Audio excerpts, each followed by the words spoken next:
We're live.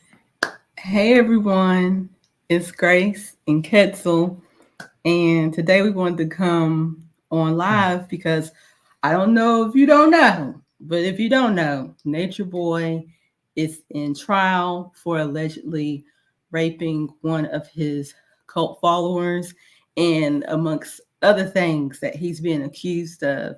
And we've been following the trial since it has begun, and the video we wanted to talk about was the current video today, Mm. where he let the judge know that he doesn't want to be presented by his attorney, and we just thought this was very interesting, but also telling with his character and personality throughout this whole journey.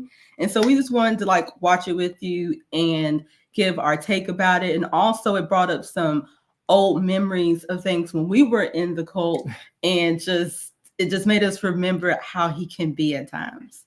Yeah. So we're just gonna play the video and then we'll pause it and kind of give our feedback throughout the video. Um, Bear with us, we've never done this before.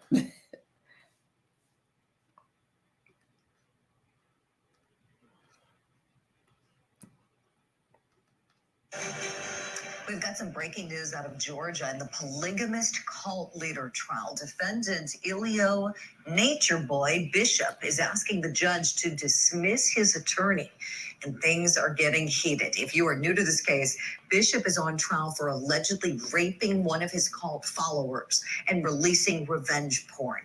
The defense's case is starting today, and the heated arguments started up moments ago. We're going to pick up from there. Yes. The state's suggestion is that the court made clear that Mr. Bishop has two options under the Sixth Amendment, and he needs to select from one of those two options. Yes. All right, Mr. Bishop. The options are: one, you can proceed with Mr. Booker. Two, you can fire Mr. Booker and you can proceed pro se. If you want to do that, we have to have what's called a Ferretti hearing, and to advise you on the record of all of the dangers in doing so. The COVID issue has been resolved. The attorneys are fine going forward. The jurors are fine going forward. I'm wearing a mask. It's not an Who is he issue. looking at? So CDC guidelines are changing. Anyway, so that ship is sailed. We are going forward with this trial. We're in the middle of it. Okay, If you want to have a different attorney, you don't get to choose a different attorney in the middle of the trial. We don't stop for you to get a new lawyer. You either proceed with Mr. Booker or you proceed by yourself. Period. Two choices. Those are the only ones you have. is that on record?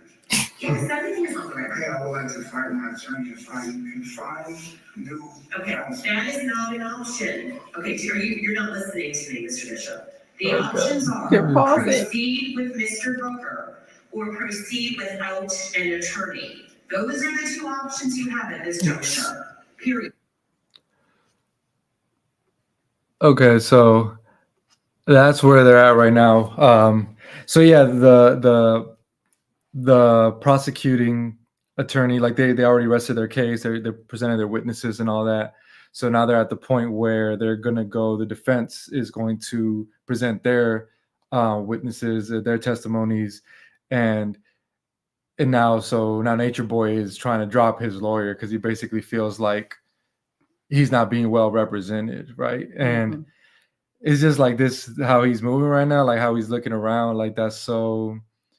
It's almost like it's a certain version of Nature Boy, like where he's really pressed, like he's really up against the wall, and he's trying to like grasp for anything that he can find, and he's gonna like basically stretch it out as much as he can.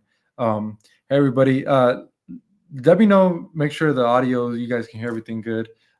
If something's going wrong, let us know because we new to doing this, but we just wanted to come and share our reaction to this because this reminds me of Costa Rica when we were in Costa Rica and we got arrested.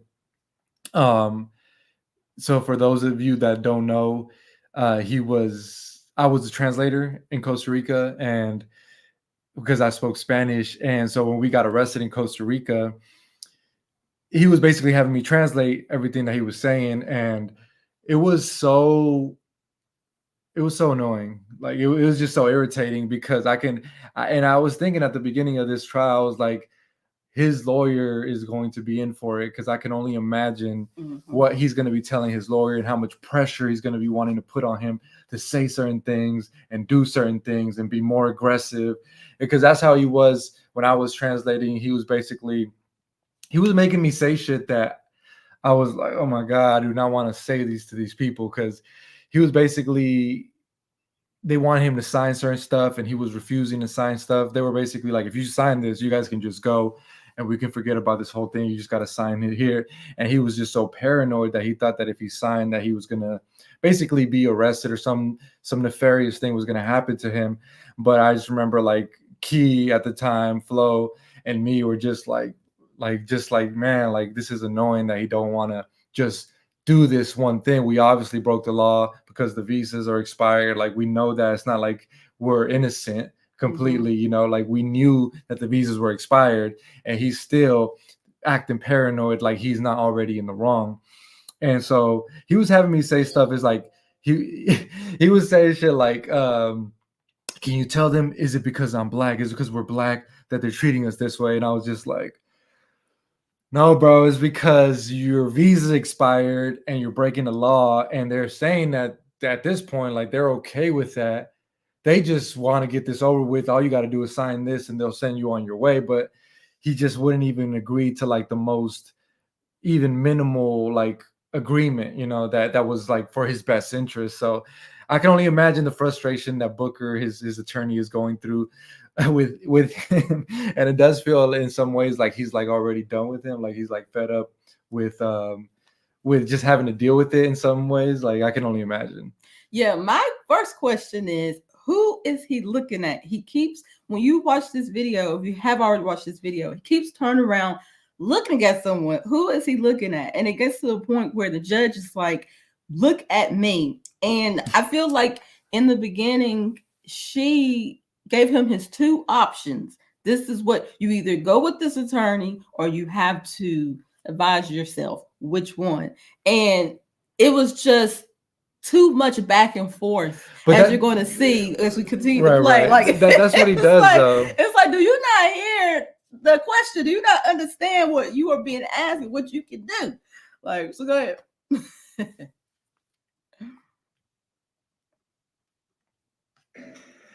Nobody in the back can help you. Look up. You're talking to Nobody in the back can help. Two options: proceed with Mr. Booker or proceed pro se and represent yourself, which is a terrible, terrible, terrible idea. She said it 3 times. I wish it was easy to pause this. I know. I gotta have 2 windows open.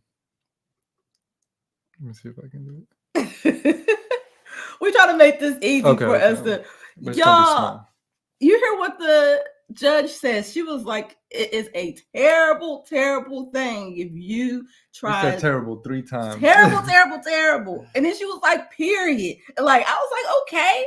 Like, she is trying to give him grace and he is just wanting to have his way. But I will say this, and it's funny because as we've been watching the case, I have been questioning his attorney too. I'm like, because I don't know how this works in court, but you know, a lot of us have been watching this over time. We watched it while I was there, after I left, and everything.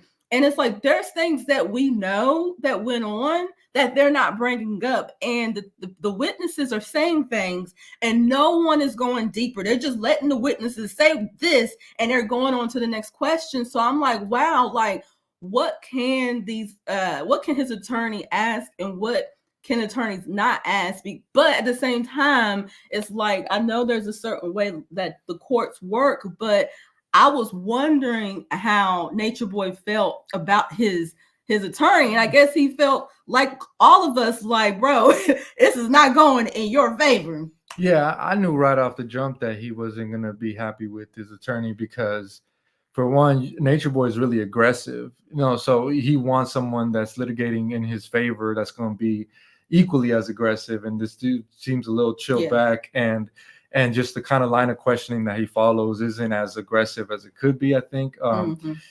because there, I feel like there's so much missing where he could have asked questions, like even he could have asked to the expert that they brought on yesterday or today. Was it yesterday or today? Basically the one talking about domestic abuse. He could ask her, is there instances where women report abuse in order to vindicate something that they feel, that they have some negative emotions towards someone that they're in a relationship with. Like he could ask such questions like that to basically try to dismiss the claims on the count that she's just mad at him, and that's Yeah. why she's doing it. So he didn't ask nothing like that. He with Velvet, there's so much he could have asked her. Yes. Yeah. Well, her attitude, like he could have really dug in deeper because she was about to get she was getting triggered. And if he would have kept going deeper and deeper, and I think that would have not been a good testimony. But it's just all surface level, and so I can see why Nature Boy was like, no, let me get up there. You ain't doing it. We already know how Nature Boy is acting right now, and you see in this video how he is going back and forth with the judge. He had the nerve to go back and forth with her. Okay. Yeah, he don't give a fuck about the law. Not in the middle of trial, no, sir. Even if I'm not being represented right. Sir, that's the ruling. Do not argue with me. He looking at the lawyer like. Everything is on record, Mr. Bishop. Everything is on the record. The lawyer is like, I wonder what he's thinking, because he's like trying to look. Oh, he would do this shit to me. I remember this. Like, okay, he would do something like that to me too, where like I wouldn't want to look at him because I wouldn't want to give him energy, and he'd just be looking at me like, what the fuck, like, bro, like, and I'm just like, I don't want to deal with you. Like, you're crazy. Like, you're just saying some shit that I would never say, but like because I had to translate it. So I feel like that's like his lawyer's place right now. His lawyer's like, bro, like, you're making a fool out of yourself right now, like, and he's looking at him like he's going to validate his whatever excuse he's trying to put. Like, bro, like the lawyer don't like care. Like, he knows, him and the judge know the legal system, so he's just, I think to his lawyer, he's just like, you're making a fool out of yourself. The lawyer just sitting there looking unfazed. He probably like, all right, then it's your ass, not mine. Like, he's sitting there highlighting the paper, like just acting like he is not who they talking about right now. It's so funny to me. You either proceed with Mr. Booker or you proceed without an attorney, but we're not stopping the trial for you to get a new lawyer. That's not how this works.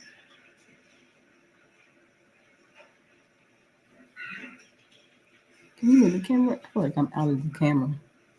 What about the COVID? We've already discussed that, sir. You said, what about the COVID? We have hand sanitizers. The jurors are fine with it. Counsel's fine with it. They are way more than 5 feet away from each other.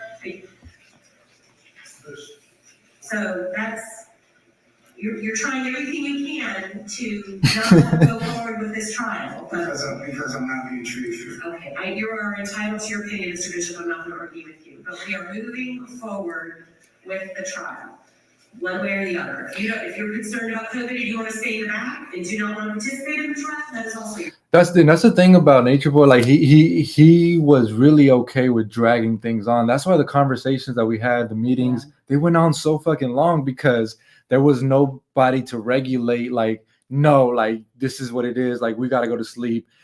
Conversation's over. We already talked over this 100 times. Like, he can do that all day, every day, And so obviously in the court of law, like, the judge is like, okay, bro, I already told you your options. You got to decide one or two. Like, you only have two options, and he's still trying to, like, but what about COVID? But what about this? Like, he's still trying to figure out how to stretch it out, and like, it's just funny to see like the same behavior that he's had in a court of law. Yeah, like he is really digging his own grave by doing this. I mean, I know you said that this isn't going to be taken into account when they make their final verdict, but him doing this is solidifying what people have been saying about him. Like, he does not have control, and he is going crazy, and he doesn't realize that this is the way that it works. And you can't come in there injecting your opinions and your ideas. And I used to tell him that, I'm like, Your problem is you think that you know everything and nobody asked you for your opinion and you think your opinion is gold. But in this situation, he can't say nothing. He got to sit back and watch it all play out, and he can't do anything. And I know that is driving him crazy. So for the fact he's talking about what about COVID, but he is trying to maintain a sense of control in this uncontrollable situation that he created in the beginning. Yeah, I mean, he already had the control, Yeah. like he already took the actions that he took, Yeah. So it's like now he's just having to respond for those actions, and it is what it is. Mm-hmm.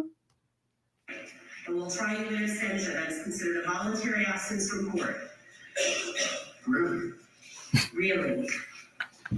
Because I don't want to be here and be exposed to COVID. Then you can. Well, you don't give a fuck about COVID. Try a case in your I house. don't have the right to have any opinion about that. No, I you don't don't. understand that question. Those are your choices. Being my big decision on my behalf. Okay. Mr. Bishop, this is the last time I'm gonna tell you your options. As far as counsel, you either proceed with Mr. Booker or you represent yourself, period. You do not get to stop the trial to hire a new attorney. No, number one. Number two, COVID. I discussed this with counsel, we mentioned it to the jurors, everybody is fine with going forward. We have masking in place, we have provided you with the mask. We have Some hand people were saying that he was sanitizer. COVID has been going on for that he 4 was years. looking back at the We gotta alleged figure out. victim. I wonder if he was trying to intimidate her or something, or be like, what the fuck, you really gonna do this?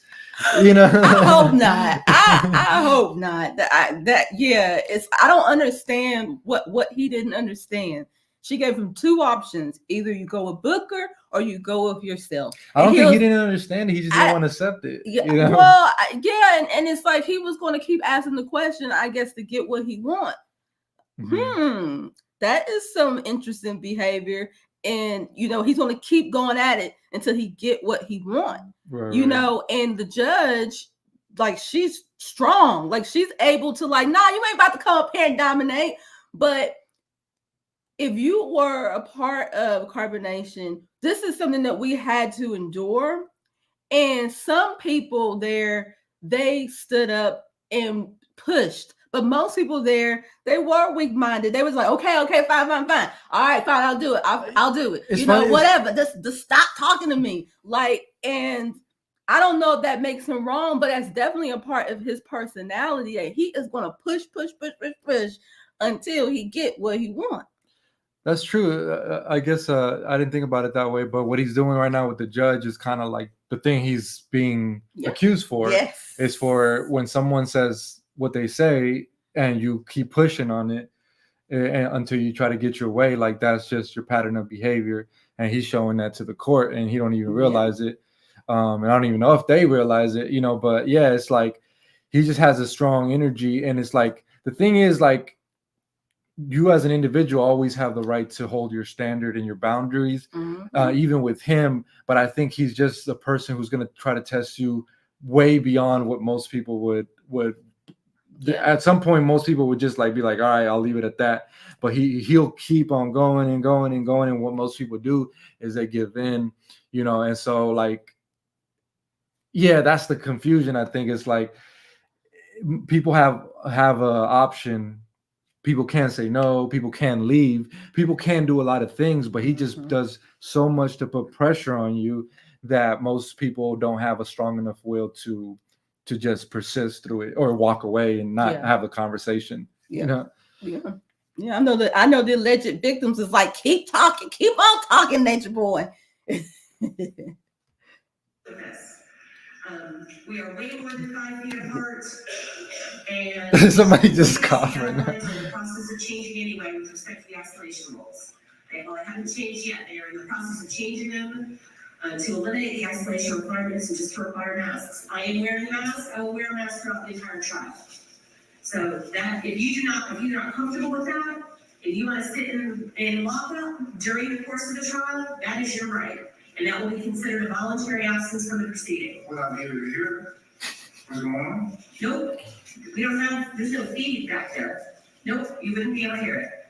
So it's up to you. So, Two choices, sir. Proceed or go in the back. That's it. She frustrated. And this is on record. It's like, is he serious? On the record.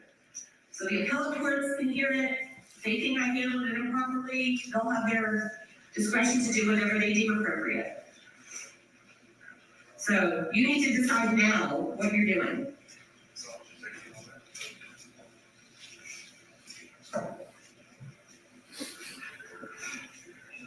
What's it gonna be?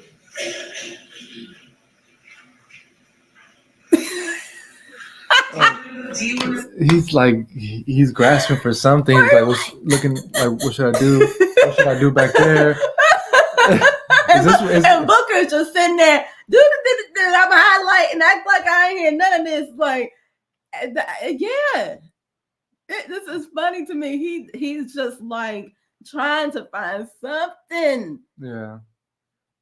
I wonder like how he's feeling and what he's going through. Like, because it's like nobody cares really. The judge don't care, your lawyer don't care. You're looking back at the people like, bro, like at this point you're in the situation and I don't know what you're expecting, some sort of sympathy or like, bro, they don't care. This is the law, like this is the law. This is the procedure.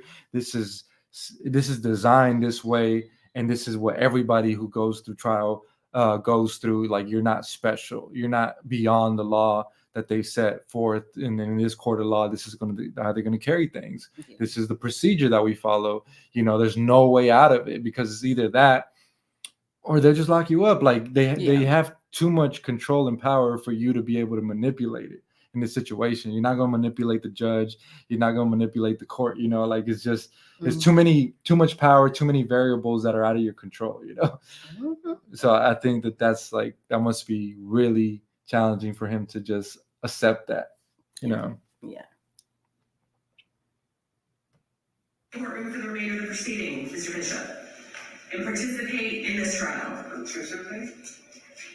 Yes. Testified, not testified, be here when witnesses testify. Whether I'm here or not, this is going to go forward. Yes, that is correct. Every single time, like he's just trying to look at the lawyer to get some sort of validation for like, this is crazy, right? And his lawyer's like, no, this is procedure. Nah, like this is crazy. Nah, this is how it goes, bro. Who will be representing me if I fire another lawyer? He told you. You will represent yourself. Those are your reasons. And if I represent myself and not choose to be in the court, then who? Nobody. Okay, my wife is fired my attorney and not be in court. Okay.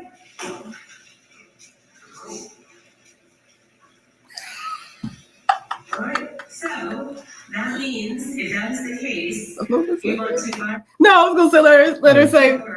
And you want to remain in the courtroom. You want to remain in lockup, correct? Yes. Okay, so that means there will be if you fire Mr. Booker, that means no witnesses are going to testify on your behalf.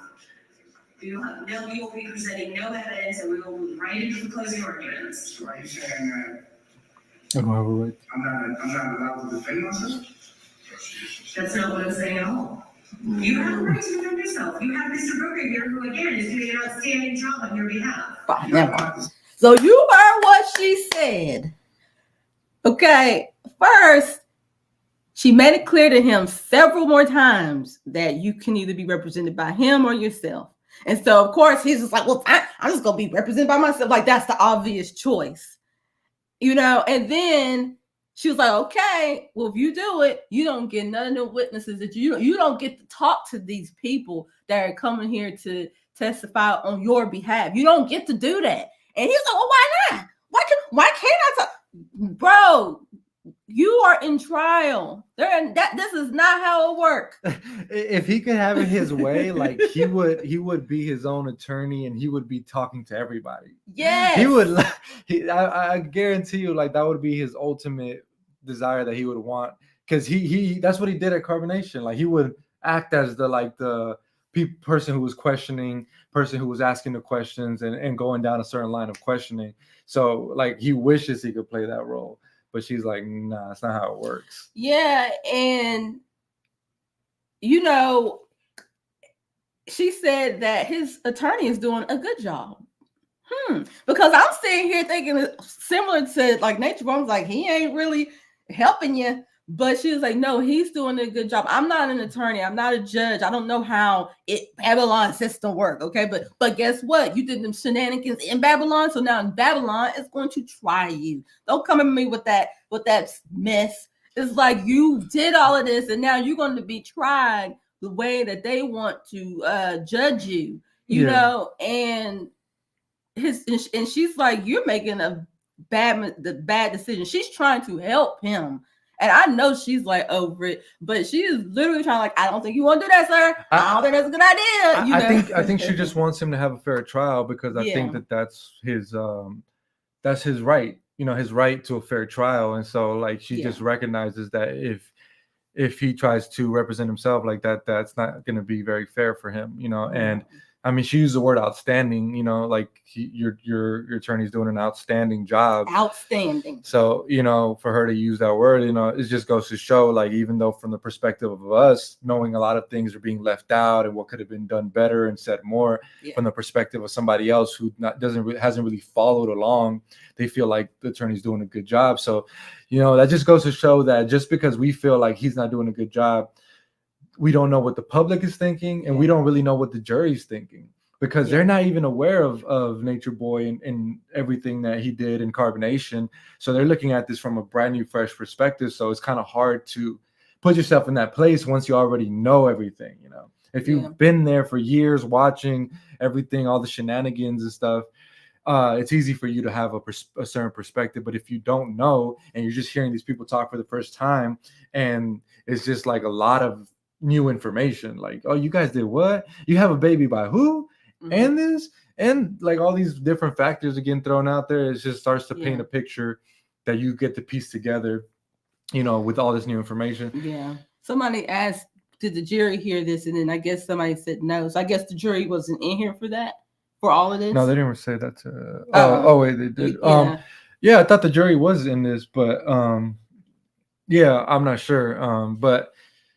But regardless, one of the things we keep talking about, as far as the jury and the final verdict, is that the jury has to find him guilty beyond a reasonable doubt. So that's the defense attorney's job to provide some form of doubt. So anything he's trying to do is to paint doubt and put doubt in the jury's mind around this event. So if you notice, like, what he's being charged for hasn't been discussed all that much because nobody was really there. Only the alleged victim and Nature Boy, right? And so everybody else is just giving testimony around that. They're giving testimony about their experience there, other similar situations, and that day, but nobody was actually in the room. So it's just interesting that that's all they have to go off of is her and him. So it's like they got to bring it back to that at some point. But if the jury's like really can't decide, because like we said, you have to have find him guilty beyond a reasonable doubt. If there's any doubt, then that they can't really give him that verdict. They can't give him that verdict, and so they have to really 100% be sure. So it's tough. Like, even though we feel like, well, I know there's people that feel like, well, it's more than enough evidence because everything that's on video, it might not be that cut and dry, Okay. I told you your options, so decide what you want to do. Do you want to talk to your client now? Okay. Yeah, that's a good idea.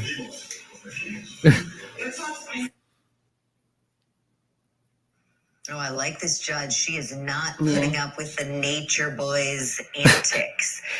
Now, they took a recess there, and because we rewound the tape back to show you that back and forth and the things he was saying about what if I just don't show up, who's going to represent me, all that. It was a little bit of an Adam Montgomery type situation, wasn't it? If I just stay in lockup, what happens?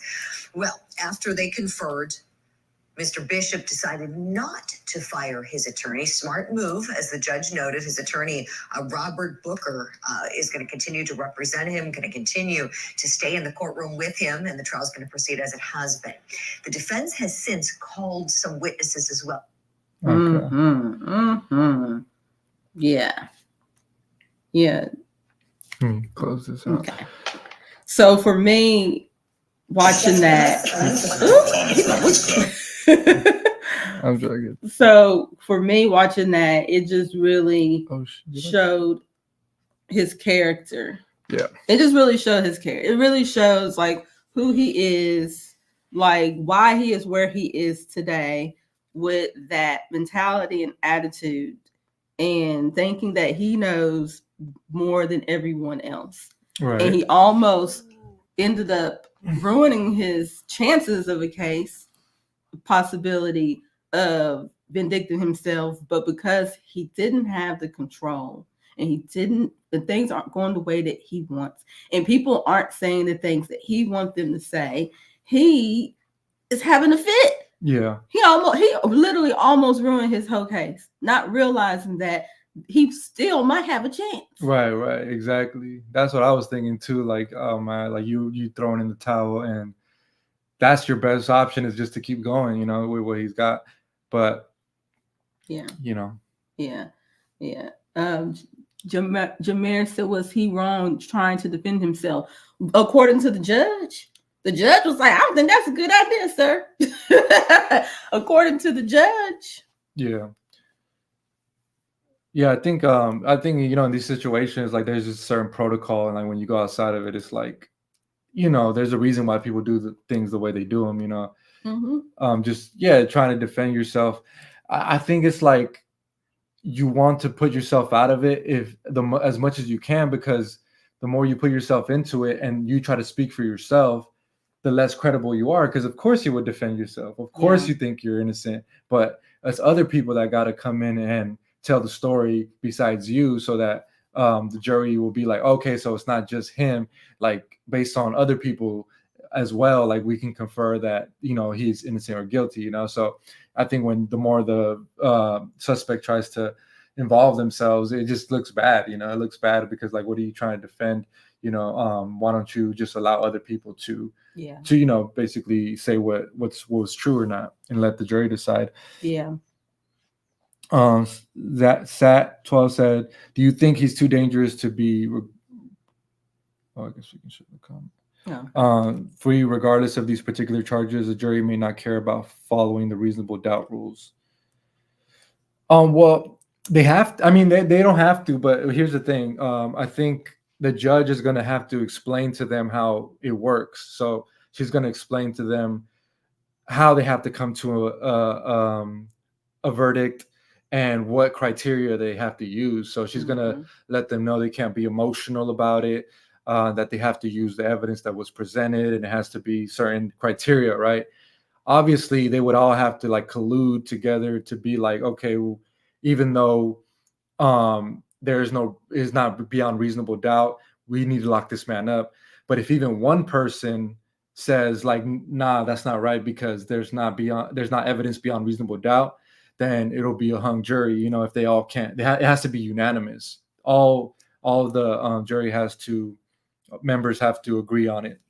So, it's interesting. Yeah, it's interesting. You just don't know. There might be one dude who's in there like, look, I don't feel like there was evidence beyond reasonable doubt. Like, I can't agree to this, so it's like, it's kind of, I don't know. It's still up in the air in my mind. Yeah. Yeah. I just think that we're dealing with two different things, because we're dealing with what we've seen over the years and all the things that he's done, but that's not what he's going to trial with. He's going to trial of being accused of allegedly raping someone. So that's a serious charge. It's something completely different. So I think, like most of us, we saw all the things that he has done, and we want him to pay for that. And yes, he can be dangerous to those people, including myself at some point, that wanted to believe what I wanted to believe and did not have a standard for my life. So when something came in my life, I did not have enough standard to know that this is right and this ain't right. But I eventually learned. But so I think that's the thing where you're explaining that it doesn't matter all these other things that he's done. They have to stick to this. They have to stick to him allegedly raping someone and having to come to that conclusion, and they have to do their best to convince the jury that he really did this. Yeah. You know, that's what this is about. And I know it's hard because we just seen over the years everything that has been taking place, and that's not what this is about. So someone asked, do you all believe he needs to go to prison? Nature Boy is not a good person, but rape and false imprisonment, it's sad he's going to prison because people don't like him. You know, karma. You know, because I'm not even going to sit here and act like Nature Boy didn't lie and he wasn't honest. And even listening to the testimonies throughout this week, they were not honest. They were not telling the truth. But you know what? That's karma because he wasn't honest. So I don't know what makes him think he's going to have a fair, honest trial when he hasn't been honest this whole time. Right. You know, and but I don't want to see him. I don't want to see nobody go to jail for something that they didn't do. You know, I don't want to see that, but I wasn't there. I don't know what happened, you know, and there's plenty of evidence to kind of assume what could have happened. You know, he ain't innocent. He's not innocent. Neither is she. And I'm going to stick to it. Nobody innocent. Nobody innocent in this. Mm-hmm. Nobody is innocent. You know, but that's not what this is about. This is about trying to convince and trying to prove that what she said happened did happen. And if they do their jobs, hell yeah, he need to go to jail. Yeah, it's pretty crazy though. Like when I first heard about the trial was going on and I heard that he was facing life in prison, I was like, what?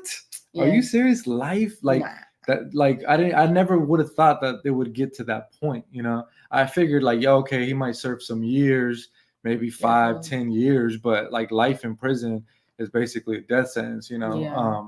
And yeah, you know, but then it's like from another perspective, like, bro, Nature Boy has lived more life in his 41 years than most people will in 100 years. Like he's just done so much and he's got so many things, experiences and shit. Like, you know, like he could just pass now and like be fine. Like everything he did a lot. You know, he did a lot in terms of enjoying life and making life be what he wanted it to be. You know, despite how you feel about him, despite how he did it and everything, like he just really willed life, even if he had to manipulate whatever, he willed that shit into his own whatever he wanted it to be. Yeah, I'm glad that he decided to keep his attorney because out of everything that he's done, he deserves to have. I will say this: he deserves to have an exciting case. He deserved to go down in the flames of glory, whether he's going to prison forever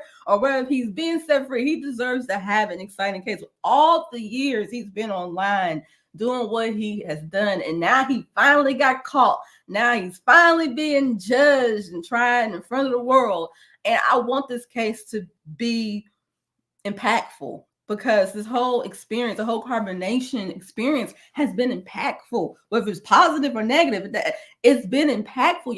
Some of y'all been following since the beginning.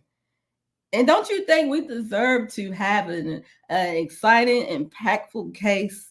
Like, you know, the witnesses coming over there and like and things being revealed. And like I said, hey, he can go to jail for life for all I care because he get what he deserved. Ain't nobody innocent in this. None of us. Yeah, you guys don't know this, but we've talked to Nature Boy since he's been locked up. We actually had called him one time because it reminded me because this Jenny said Nature Boy said himself that people in prison deserve to be there.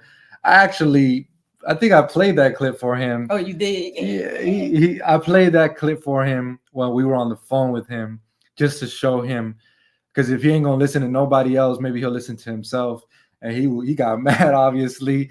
But, you know, I told him, you're going to be locked up until you take ownership for what you've done.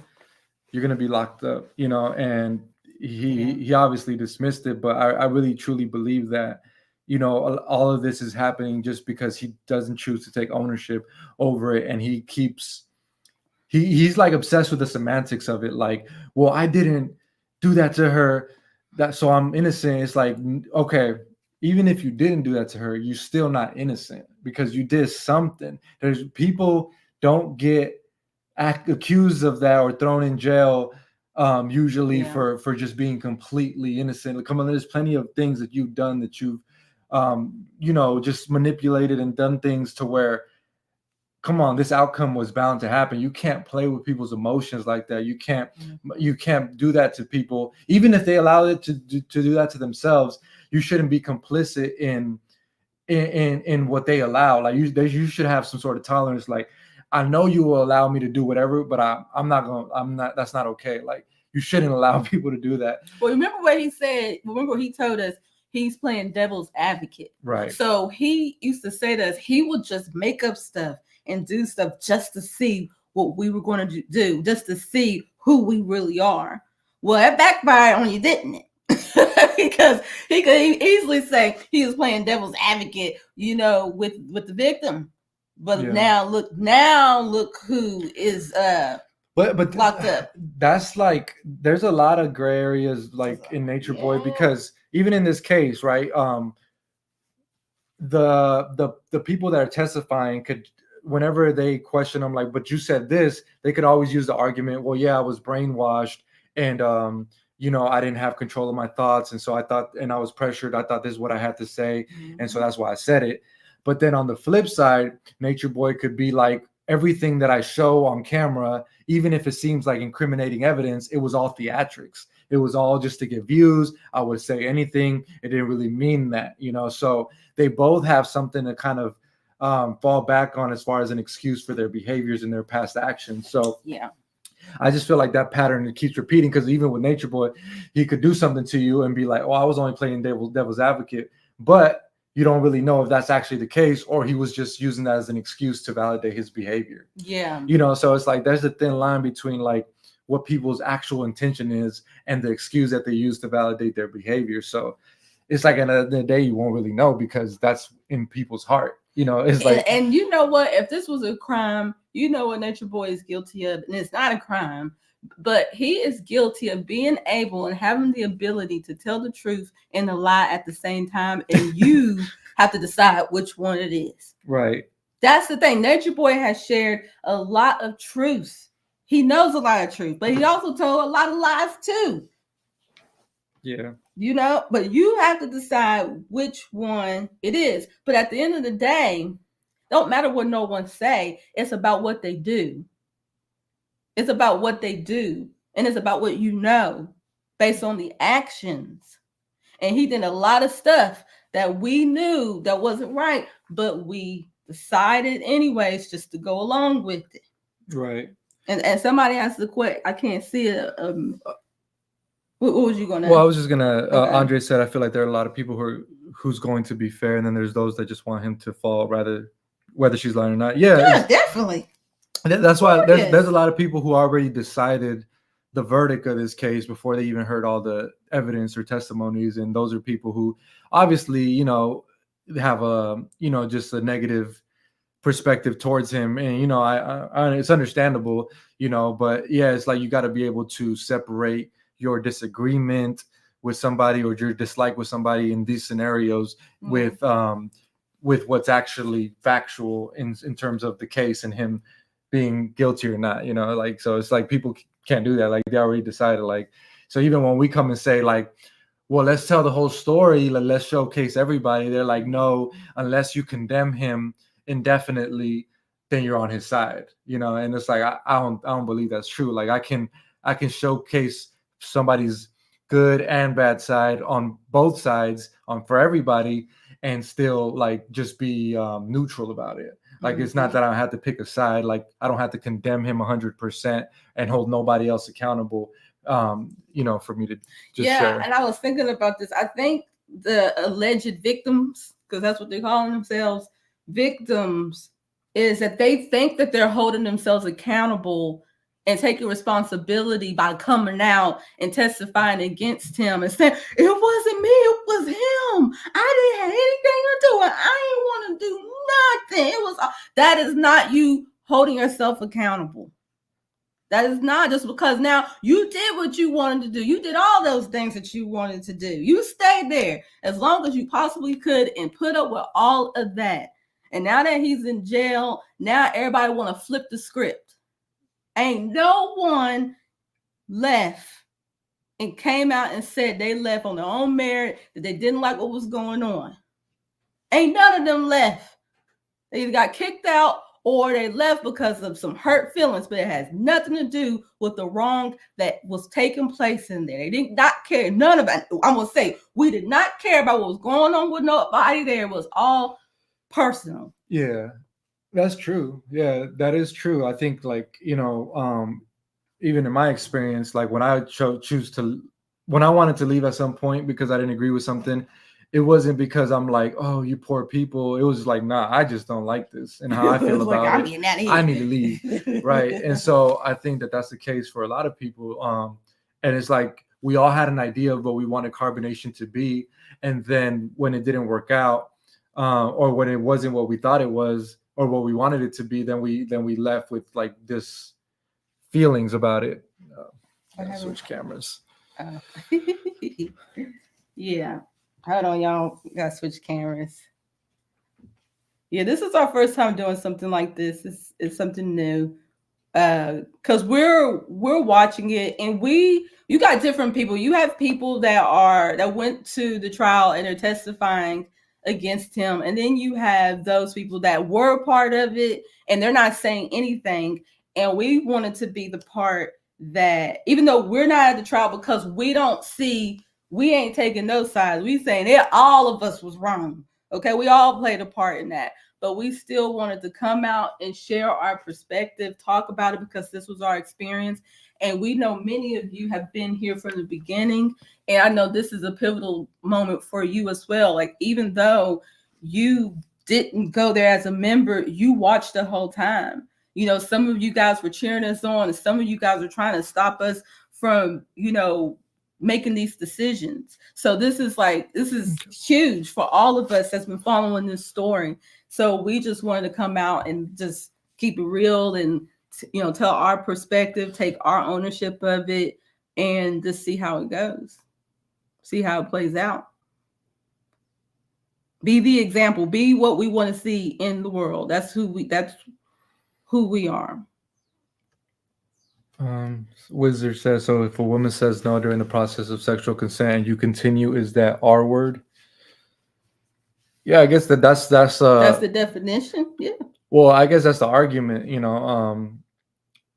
so I don't know how literal they're going to take that, and what the context behind that is, if they're going to try to play it like, well, she said no, but it was like, no, stop it, like that kind of energy.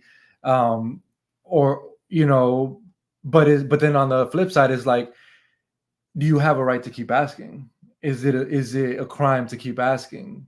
Right? Like, and that's Nature Boy's thing. He's going to keep asking, but you have to keep saying no, like, and so he just tries to break you down like that.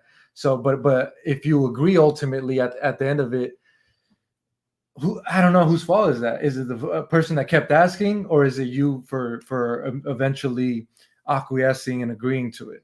According to the law, that is still considered the R word. According to the law, Well, then it gets like some technical, like how much time do you have to wait before asking again?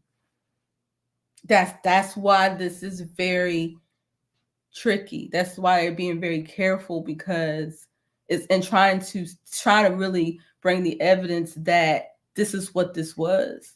Mm-hmm. But all of us that's been watching this play out, that's why so many of us was just like, I don't know. We don't believe her. I'm not sure, but then it's like, I don't know if y'all saw Tori's video yesterday, but she was saying that first she didn't believe it, but then based on her experience with him and how she felt, she decided she's going to believe the alleged victim. Okay. Based on what she knows, not because she was there and she knows for a shadow of a doubt. It's all based on the experience that, that we had. So that's why I'm saying, if we're going to do that, we also need to base on the way the alleged victim moved. Okay. That's a good question. Sat12 said, "What is your view on people who say nobody could say no in carbonation?" What's your viewpoint? That's not true because people did say no. Right. Yeah, and that multiple people that testified said that you couldn't say no. That's not They- true. they That's like- why Velvet was getting her ass beat because she was saying no. That's why it was happening with her because she wasn't just sitting there just being innocent and just no, she was fighting him back. She was fighting him back. I thought it was interesting that the defense attorney didn't ask the question, "Did you ever initiate any physical contact with him, any physical aggression towards Deligio Bishop?" Yeah. Because I know for a fact that happened. You know that was a thing that they had publicized of her going at him. So I just thought, like, yeah, certain things like that weren't brought up that I felt like would have strengthened the defense. Yeah. You know, I just thought, but yeah, in terms of the topic of saying no, like in disagreeing at carbonation, you definitely could. Yeah. Obviously, it wasn't incentivized. Obviously, there was social ramifications for you saying no or going against what he was saying, but you always could. Like there's just certain personalities and energies that are more predisposed to be able to speak their mind even in the presence of pressure. And there's other ones who are just going to go like Sheba. She was always really agreeable. She was agreeable from the beginning, and I think her personality is really agreeable. And so she just came in there agreeing the whole time. Yeah. And it just that agreeableness just continued all the way until the end. That's why she never really went against them, because she just has a really agreeable personality. And then there was other personalities that were the opposite, where the first day they came, they were gone because they were disagreeing from the beginning, and he just couldn't tolerate that. And so they left, so there's a whole spectrum of like personalities and the way that they respond to this kind of pressure that will let you know how it's going to manifest, Like I knew from the beginning that, oh shit, I got myself into something that I had no idea what this was.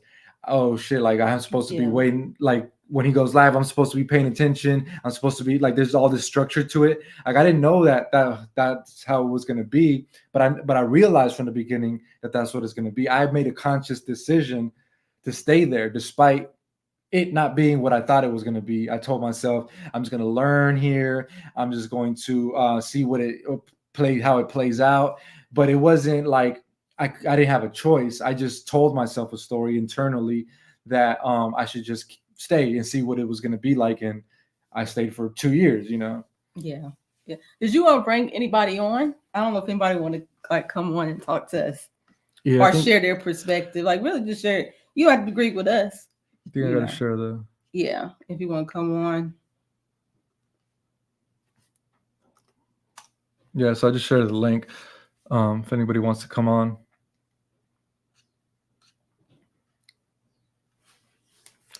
It's her word and his word in court.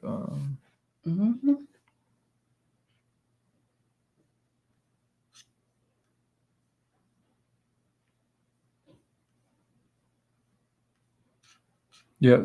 So did my link go through? I'm just trying to read through some of these comments.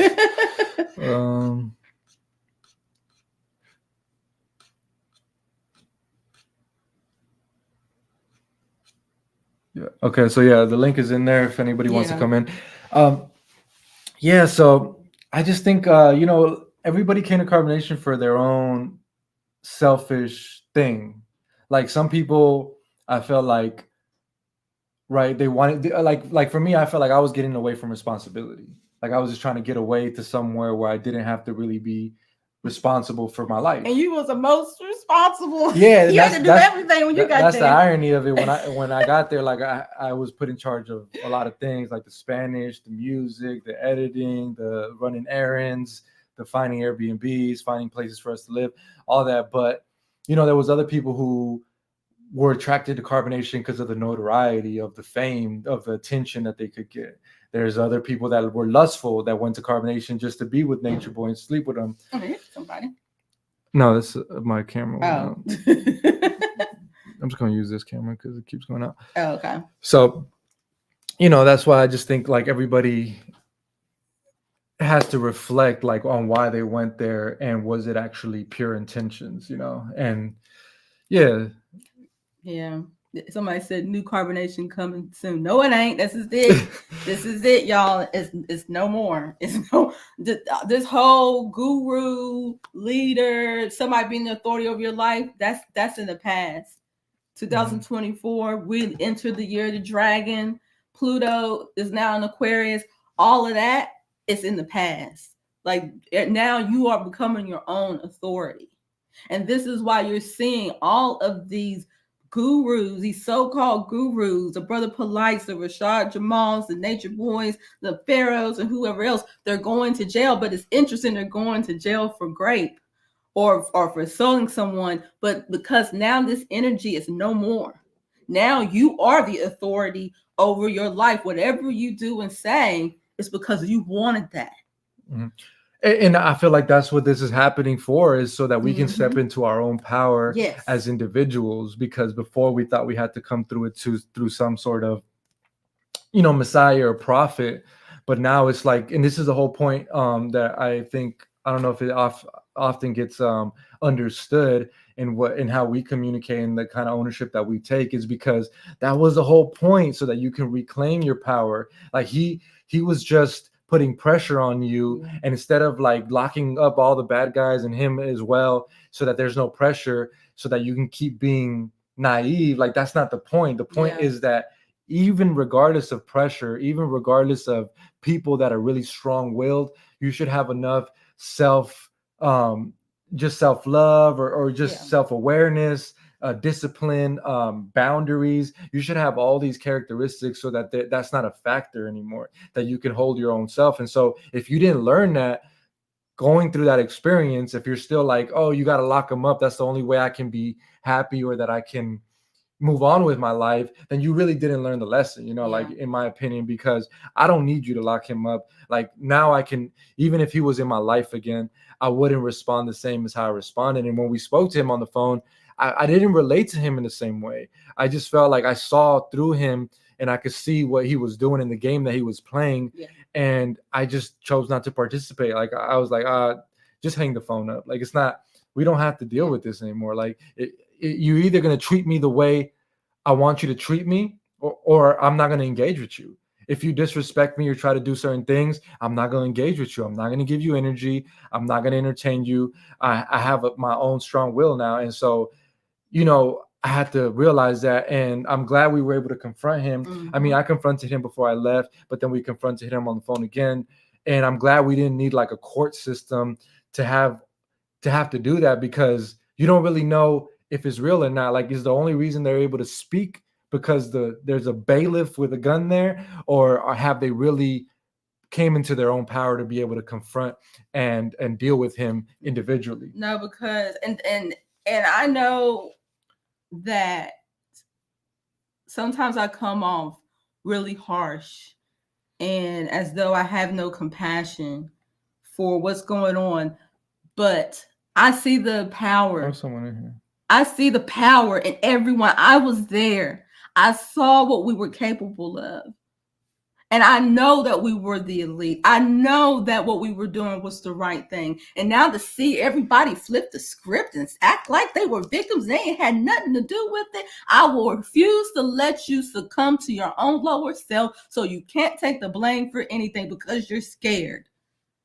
No, you do not want anyone to call you a victim. I don't think you understand the severity of that. Whatever you affirm, your life will confirm.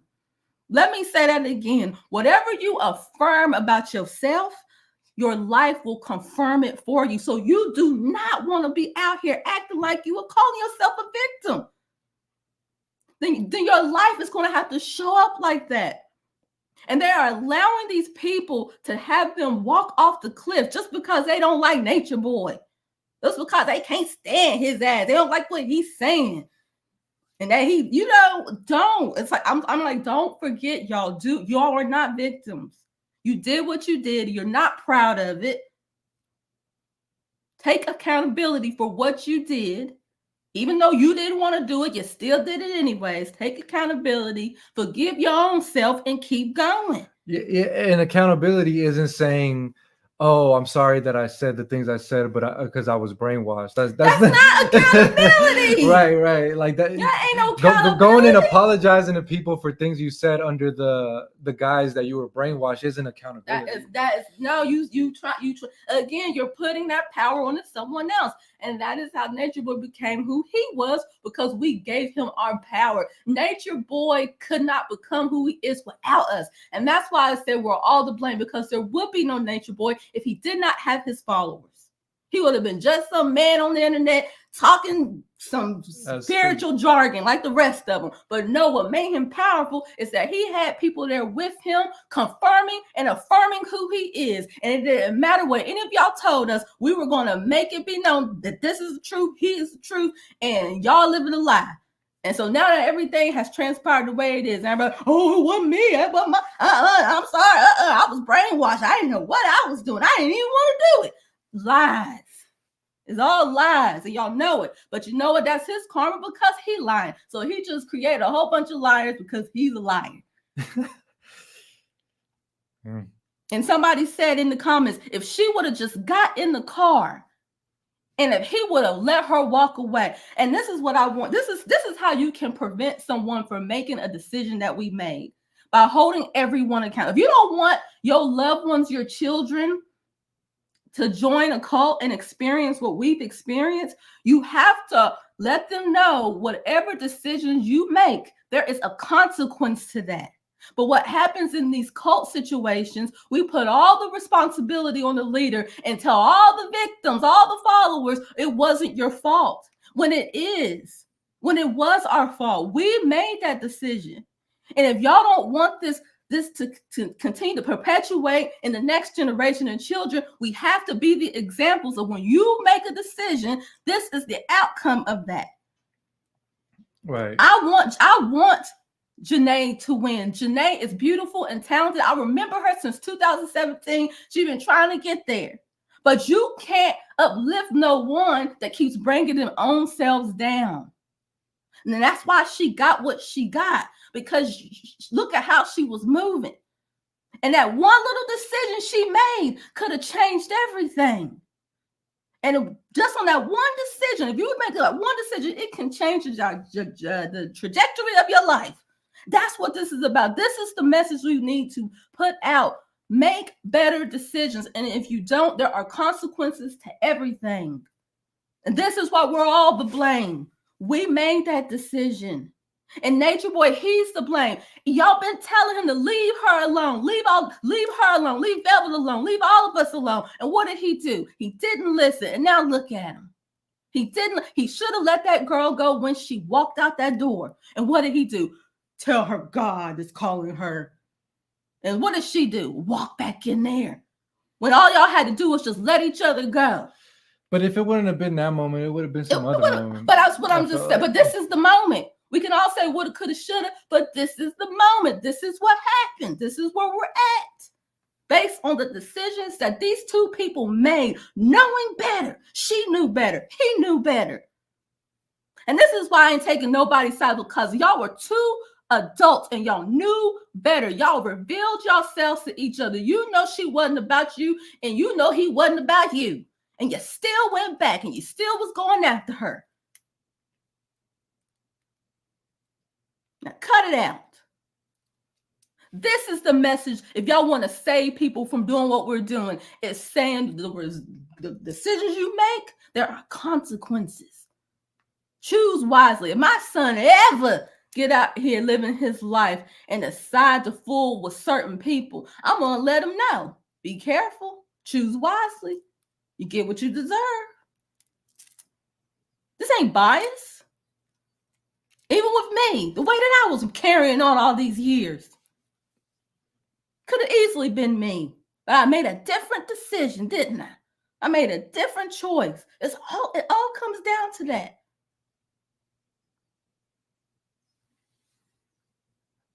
You want to let the person in? Hey, True Freedom, you're on. Can you hear us? Yes, I can hear you. Can you hear me? Yes. Okay.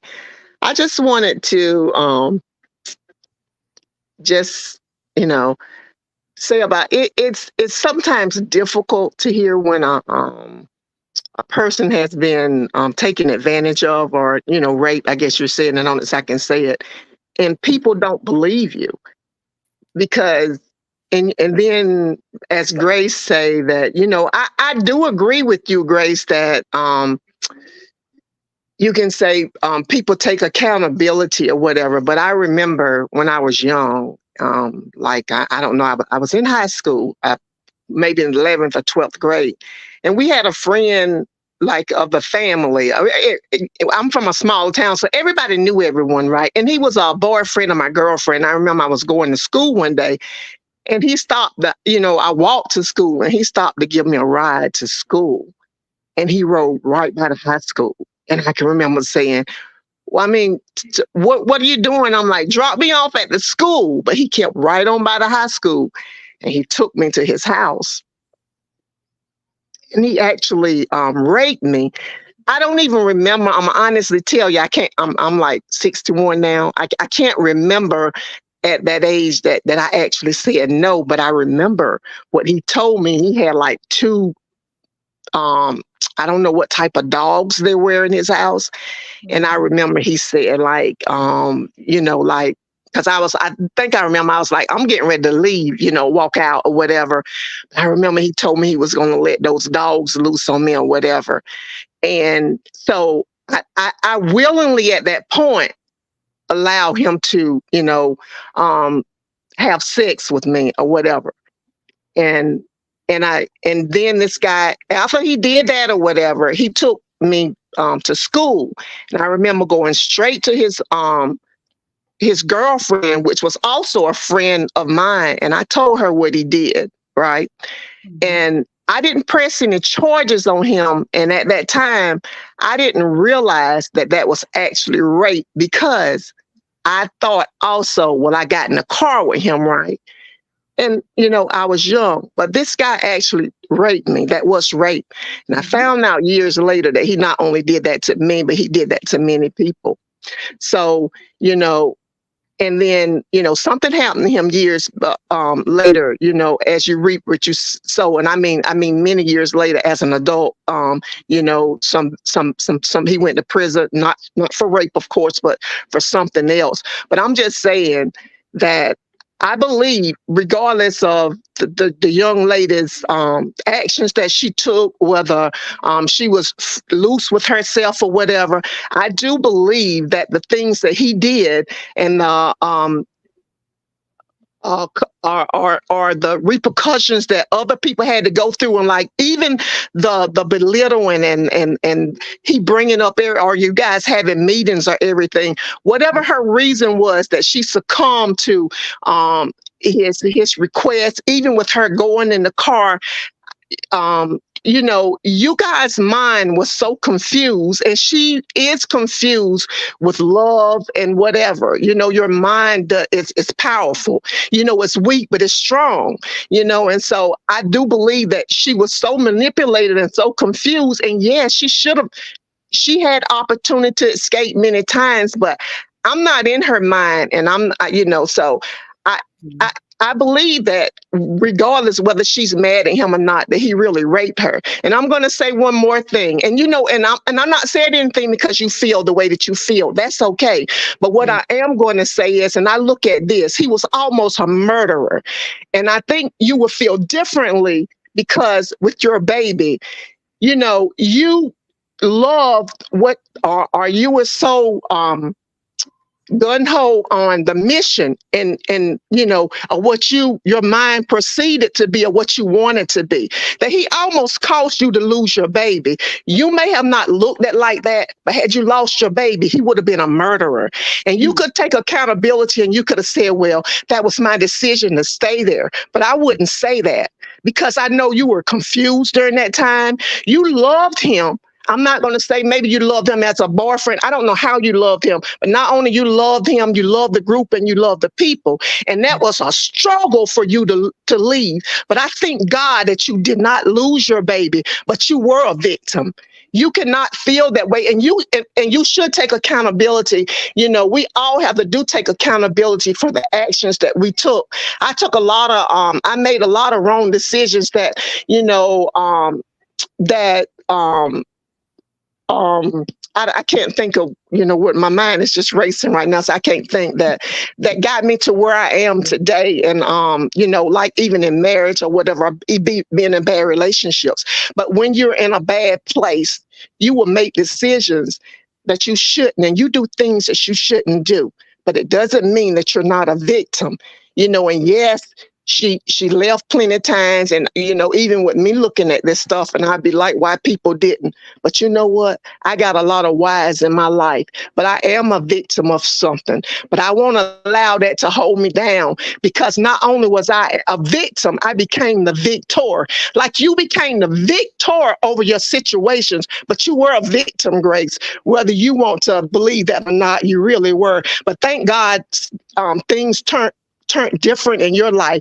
And I do love you, and I love the way that you can speak, but and how you really can help people. But that girl is a victim. And I pray that she can take this to be a victor. And I'm not saying I wasn't in that room, so I don't know. And I know it to some people, especially to women. And I hate that, because we are the first ones to say that nothing happened to her, because you weren't in that. You weren't in that. You never was in that situation. But when that situation happened to you, and like I didn't press, and I didn't realize that I was raped, and I mean to many, many years, because it was like a friend. It was like, a friend to everyone. But I was really raped. And I just wanted to express that, to say, that, she is a victim, but she can become a victor. But right, she really is a victim. All of them are. And these people were young. This man know what he was doing. He has, he easily persuade people. He's already persuaded their minds. He's changed their mind, and these people are confused, and they are victims of that situation. And this man is smart in that sense. He know what he's doing. Ma'am. Thank Yes. you. Thank you for sharing. You're welcome. Yep. Did you want to respond to that? Yeah, I just wanted her to share. And what was her name? True Freedom. True Freedom. I appreciate you sharing your story and sharing what happened with you and sharing how you overcame it, and share your perspective with how you see things. And I listened to you, and we can both agree to disagree, and both things can be true. There's no right and wrong. This is the thing. It's not this side and that side. Both things can be true. Okay? Both is just that's what's crazy about this whole situation, is that what I'm saying is true and what you're saying is true. But your situation and her situation is completely different. And the reason why women are standing up saying something, it is because we see right through it. And until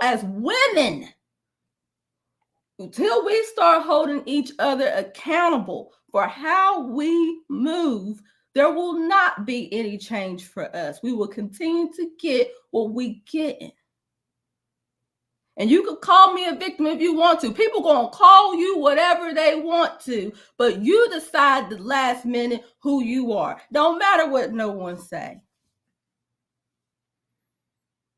Okay? It's not about someone just getting raped. It's not about that. She wasn't an innocent bystander walking down the street one day and then, oops, somebody grabbed. That is not what this is. There's a reason why we are able to see what is happening.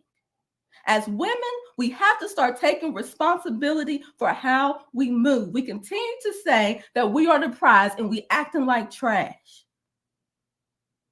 There is consequences with what we say and what we choose to represent. You cannot call yourself a queen and call yourself a goddess and you acting like a whore. There is consequences when you play with the name of God. And when you call yourself a leader, you are the representation and misleading women and thinking and letting women think that they can just move however they want to move and do whatever they want to do and hop on whatever sticks up. And there is no consequence to that. There is consequences to everything that we do in life. And as women, we do not get no pass. If you want to be treated a certain way, you better start acting a certain way. And the only reason why I'm speaking this is because I'm a woman. I did that. I've been through all of that.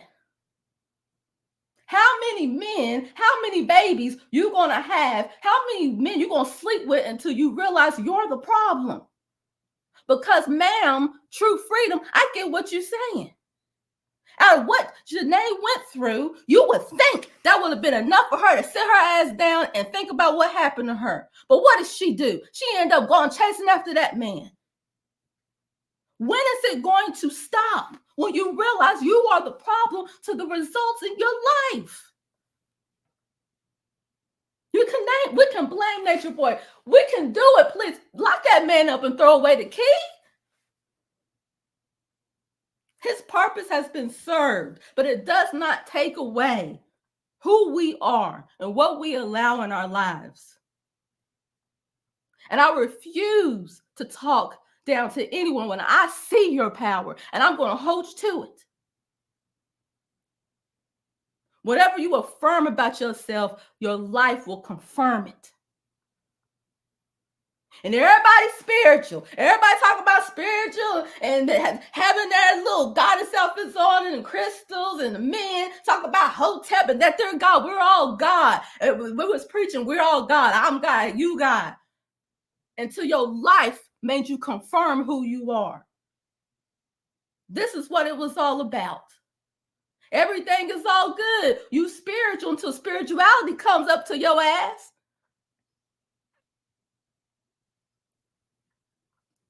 Everybody righteous until the opportunities come to make you be righteous. We can say whatever we want to say, but life will confirm it by your actions. And I don't want to mislead women. No, you cannot go out here, women, and do what you want to do and say what you want to say. Somebody's saying that's slut shaming. Well, so what? You can call it whatever you want to call it. If you're going to act like a slut, then you're going to be called one. I don't understand though. Are they saying that you should be able to move however you want and not expect that there's a certain Y'all, response? this isn't what I'm saying. This is the universal law. You can't get away with nothing. Whatever you put out, you're gonna get back. This ain't me, this ain't grace. This is universal law. How many of y'all in here say that you're spiritual or religious? It don't matter what you say, it's of how you apply it to your life. So it's not about what I'm saying, it is about what the truth is. You get back what you put out. And whether or not, you did something in your past life, you're going to pay for it in this life. We all got what we deserved. Yeah, like all of us. You can't only believe in karma when somebody does something to you. Yes.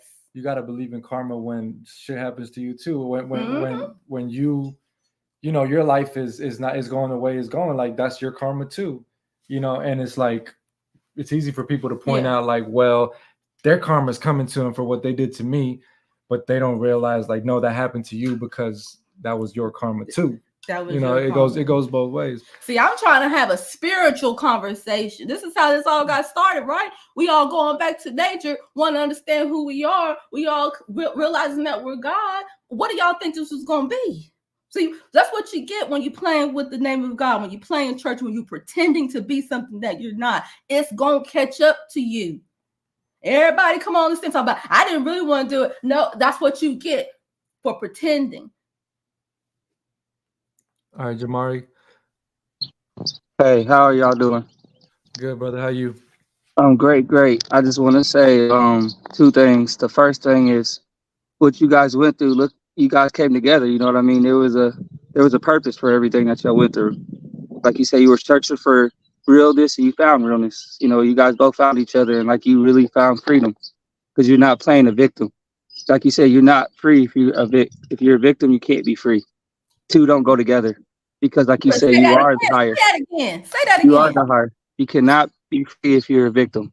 It's just impossible. Like I mean, you guys are God, so you know what I mean. You're your higher selves, and you're figuring it out. Like you guys make the most sense out of anybody that's talked.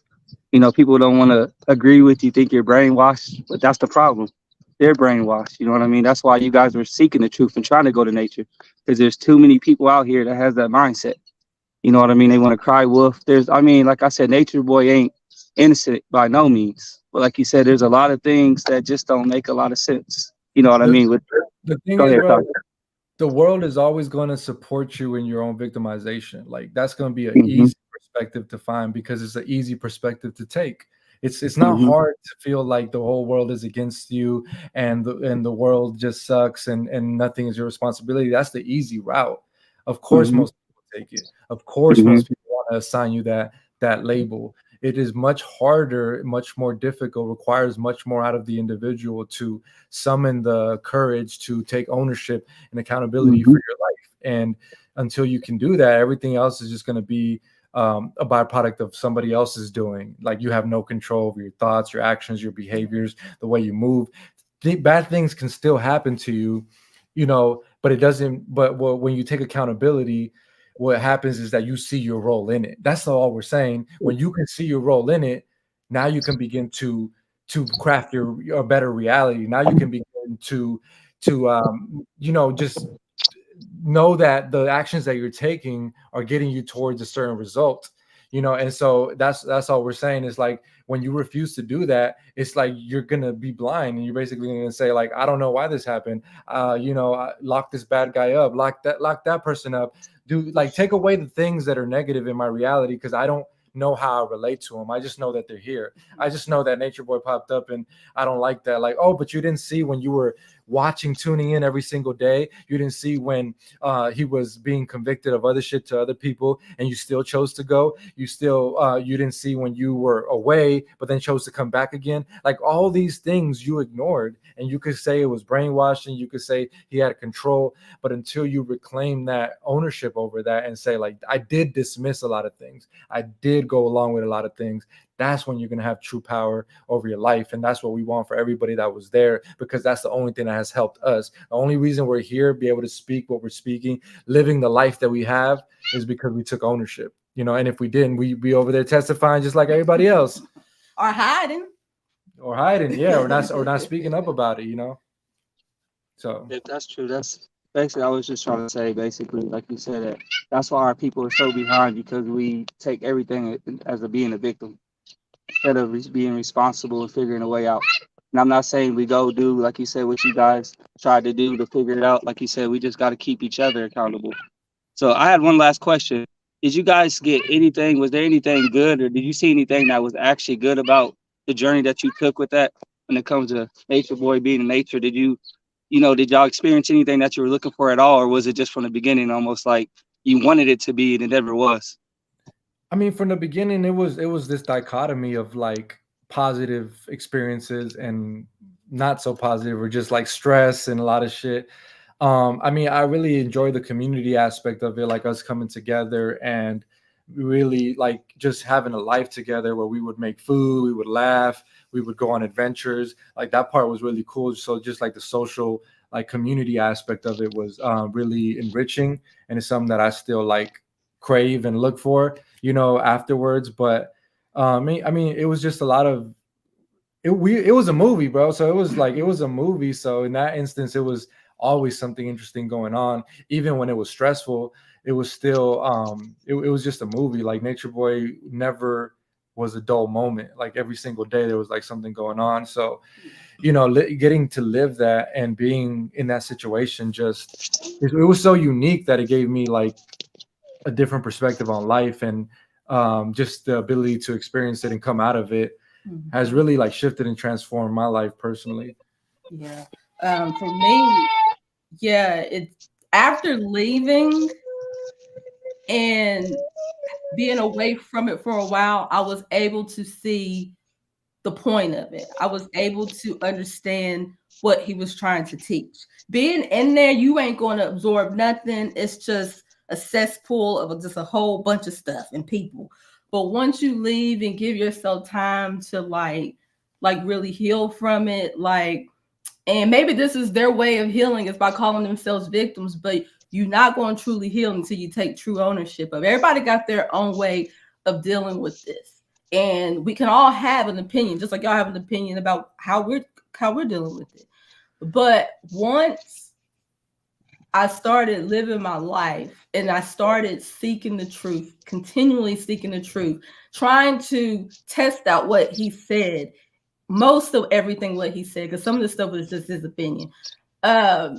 I realized that this is a universal truth. What he taught in carbonation, a lot of the things he taught in carbonation, those weren't his things. This was universal truths. I even got into Kabbalah, and everything Kabbalah teaches, that's what Nature Boy taught us. So I was able to understand it. He was waking Black people's minds up, because I'm telling you right now, I was asleep. I was not awake at all. And then when I came into carbonation, he started teaching us Black people. He started opening our minds and helping us see reality, because we're just asleep. We focus on the wrong thing. So he helped me think. He helped me learn how to use my mind and think. And so with the information he gave, I just took it and started like testing it out on different philosophies, and it always came back to be true. And I even went to therapy, also had coaching, and it all confirmed what I knew deep down inside was the truth. And so that doesn't take away his behavior, but what I'm saying is the whole point of that was to learn and become God, and to remember that you're God and be the master teacher in your higher self of your life. And this is not his philosophy. These are universal truths and teachings that he just gave us, that because we didn't know. But if you go out here, what he taught, it's nothing, it's not original. That's what I'm saying. We just watched Yeah. Abraham Hicks talking about victimization, and there was a video talking about how she was expressing like you don't never want to call yourself a victim, because you're basically going to attract that into your life.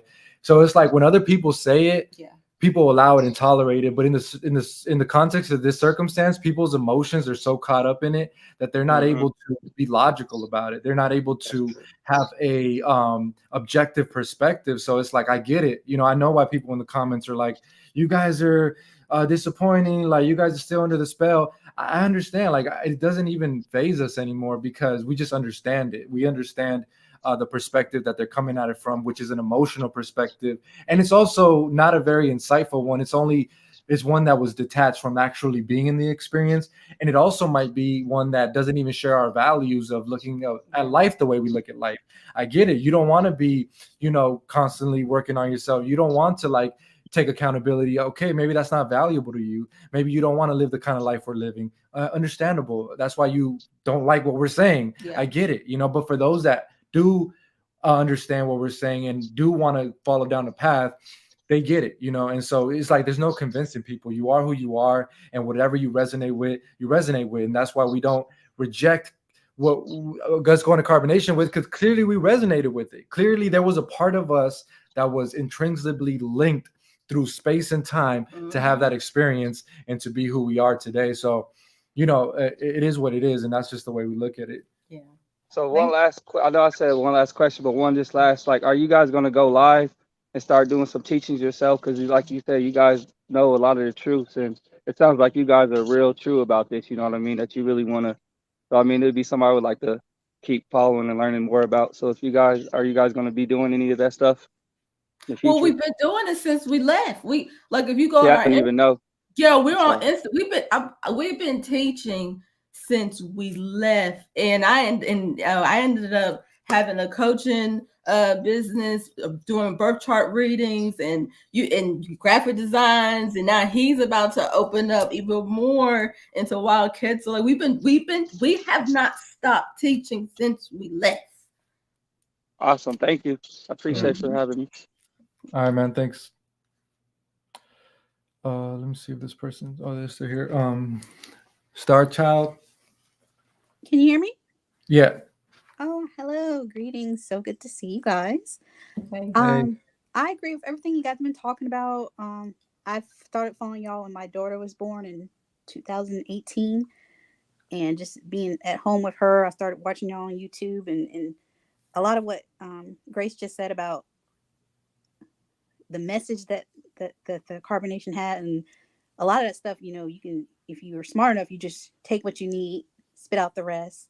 And I even see, keeping up with y'all over the years, I'm like, yeah, this is not everything he was saying was off, was nothing Mm. we couldn't use. It's just how you used it, if you applied it. The Yeah. unfortunate part, or the entertaining part for what I think a lot of the audience, was just seeing the people go there, getting attached to their stories, the young girls, the guys, and seeing what happens to them afterwards, and where we're at now. But for someone like myself, who was really trying to find alternatives to health and being out in nature and stuff, someone who would have liked to have gone and do something like what y'all did, but didn't have the health to do what y'all were doing. But it was good to kind of fantasize and say, maybe someday I can go somewhere tropical and with my family and live off the earth and not have to deal with pharmaceuticals and stuff. So that was kind of the dream as someone like myself who tuned in y'all and became interested. Um, but I understand what y'all saying, and I've always been, following up with all different members of the group. Y'all are one of my favorites, and I'm glad y'all left when y'all did. But what y'all just said recently was like, that's exactly how I feel about y'all. Y'all just, it was an experience. You take accountability, you move forward. You're not victims, because anybody could say they're a victim. Like I mentioned, if you have really bad health, you've been fighting all your life, you're going to keep saying you're a victim, or you're going to start fighting and do better and find other ways to make yourself better. I think the same thing with Nature Boy. He thinks he's a victim, and that's his Right. excuse, and he's not Exactly. taking accountability, and that's why he's where he's at. And I think what y'all were telling that older woman, don't claim that mentality of being a victim. But it's like, why are you so attached to it? Like, Yeah, why do you? why? Yeah, It's like, not going to there's do no anything for you. benefit in being Well, attached. no, there is benefit. Oh, like well, what benefit are you getting is the question. right, What right. benefit are you getting for being the victim? What's the Yeah. benefit? Well, I guess for me, I said like there's no benefit because I think that I prefer to transcend that and have an experience where I'm empowered, and Mhm. that to me is the true benefit that that people should be seeking. But I guess people do have a benefit of being a victim because they don't have to account for their things. They don't have to change behavior. They don't have to Right. analyze why they got there in the first place. There's so much things that don't have to be done when you just kind of slap that label on. And I get it. I mean, the compassion thing is like, I get that, but it's like sometimes the best form of compassion is holding people accountable. It is. Yeah. And I mean, that's why I still appreciate seeing y'all. You got the feminine, you got your masculine. And I'm one of those people that, as a married woman, I think you need to have both roles, and they need to play their positions. And I think y'all have done that greatly. I hope other people see that. But it does, I think that's a big dynamic. And a lot of y'all, the other followers, they're not seeing the benefit of it, or they're still struggling with it, or what they call traumas or whatever. And you know why? Because when we left together, but we also isolated. We weren't Hmm. hearing the voices of, the ex or the carbonation members trying to be in our ear, but we also weren't like hearing the voices of the T and all these other people in our Right. ear trying to tell us to be victims. So we got to process the situation in isolation, and then we came out with the perspective that we have today. But I think a lot of them, like, they're communicating with the people that were opposed to carbonation and Correct. Nature Boy. Correct. So obviously they're gonna have a really biased perspective of like, oh, you're a victim, you need to testify, you were everything. Like, I understand why they're going down that route, but for us, it's just I feel like we have a higher perspective. That's just my own perception, my own perspective. But I feel like we have a high perspective that's like over beyond just like the surface level. Hmm. Yeah, and I think also people will take back what they did and said, because most of us, I think we all can agree, don't like to be judged. We don't want to be judged by the choices that we've made. And also, we don't want to face that we failed and made a bad decision. Like, oh, we failed. Like, I'm a failure. I did that. I followed that, and it didn't go the way that I wanted that. And I think with Ketzel and I, we're not afraid to being judged. Like, this is our perspective on the experience that we lived, and we know it's not the most popular, We know people are going to judge us. We know people are going to say hateful things. But at the end of the day, truth don't care about that. Truth don't care about your feelings. This is the truth. This is our truth. That's their truth. And you cannot agree with us, and that's fine. But whatever you believe in, make sure your life is a great representation of that.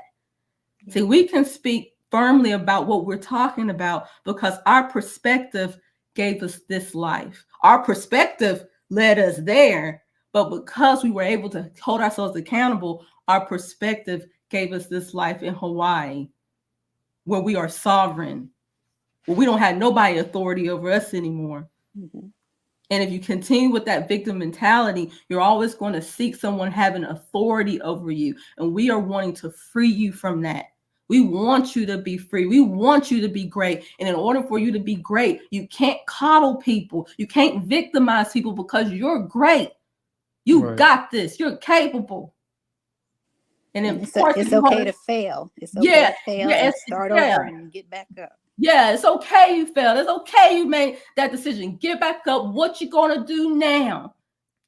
It's actually better to fail sometimes because it's if you're all having successes, it doesn't really summon in you the thing that you need to elevate. It's in those failures, through that hardship, through the challenge, that you really get to summon that part of yourself that makes you greater. And so but it's like most people don't even try. That's why it's easy for people to judge us, because it's like most people don't even try. Most people, maybe they did have some hope or aspiration for their life of doing something different, leaving the place they were born, going and doing something more radically different, but they never did. So it's like they just come up and they judge us for our actions and our perspectives and whatever. And yeah, we put ourselves out there, but at the end of the day, like, what is that getting you? Like, just having a negative attitude towards how we think. Like, we're still going to think the way we think, and you're still going to think the way you think. So like, I just like to have civil discussions about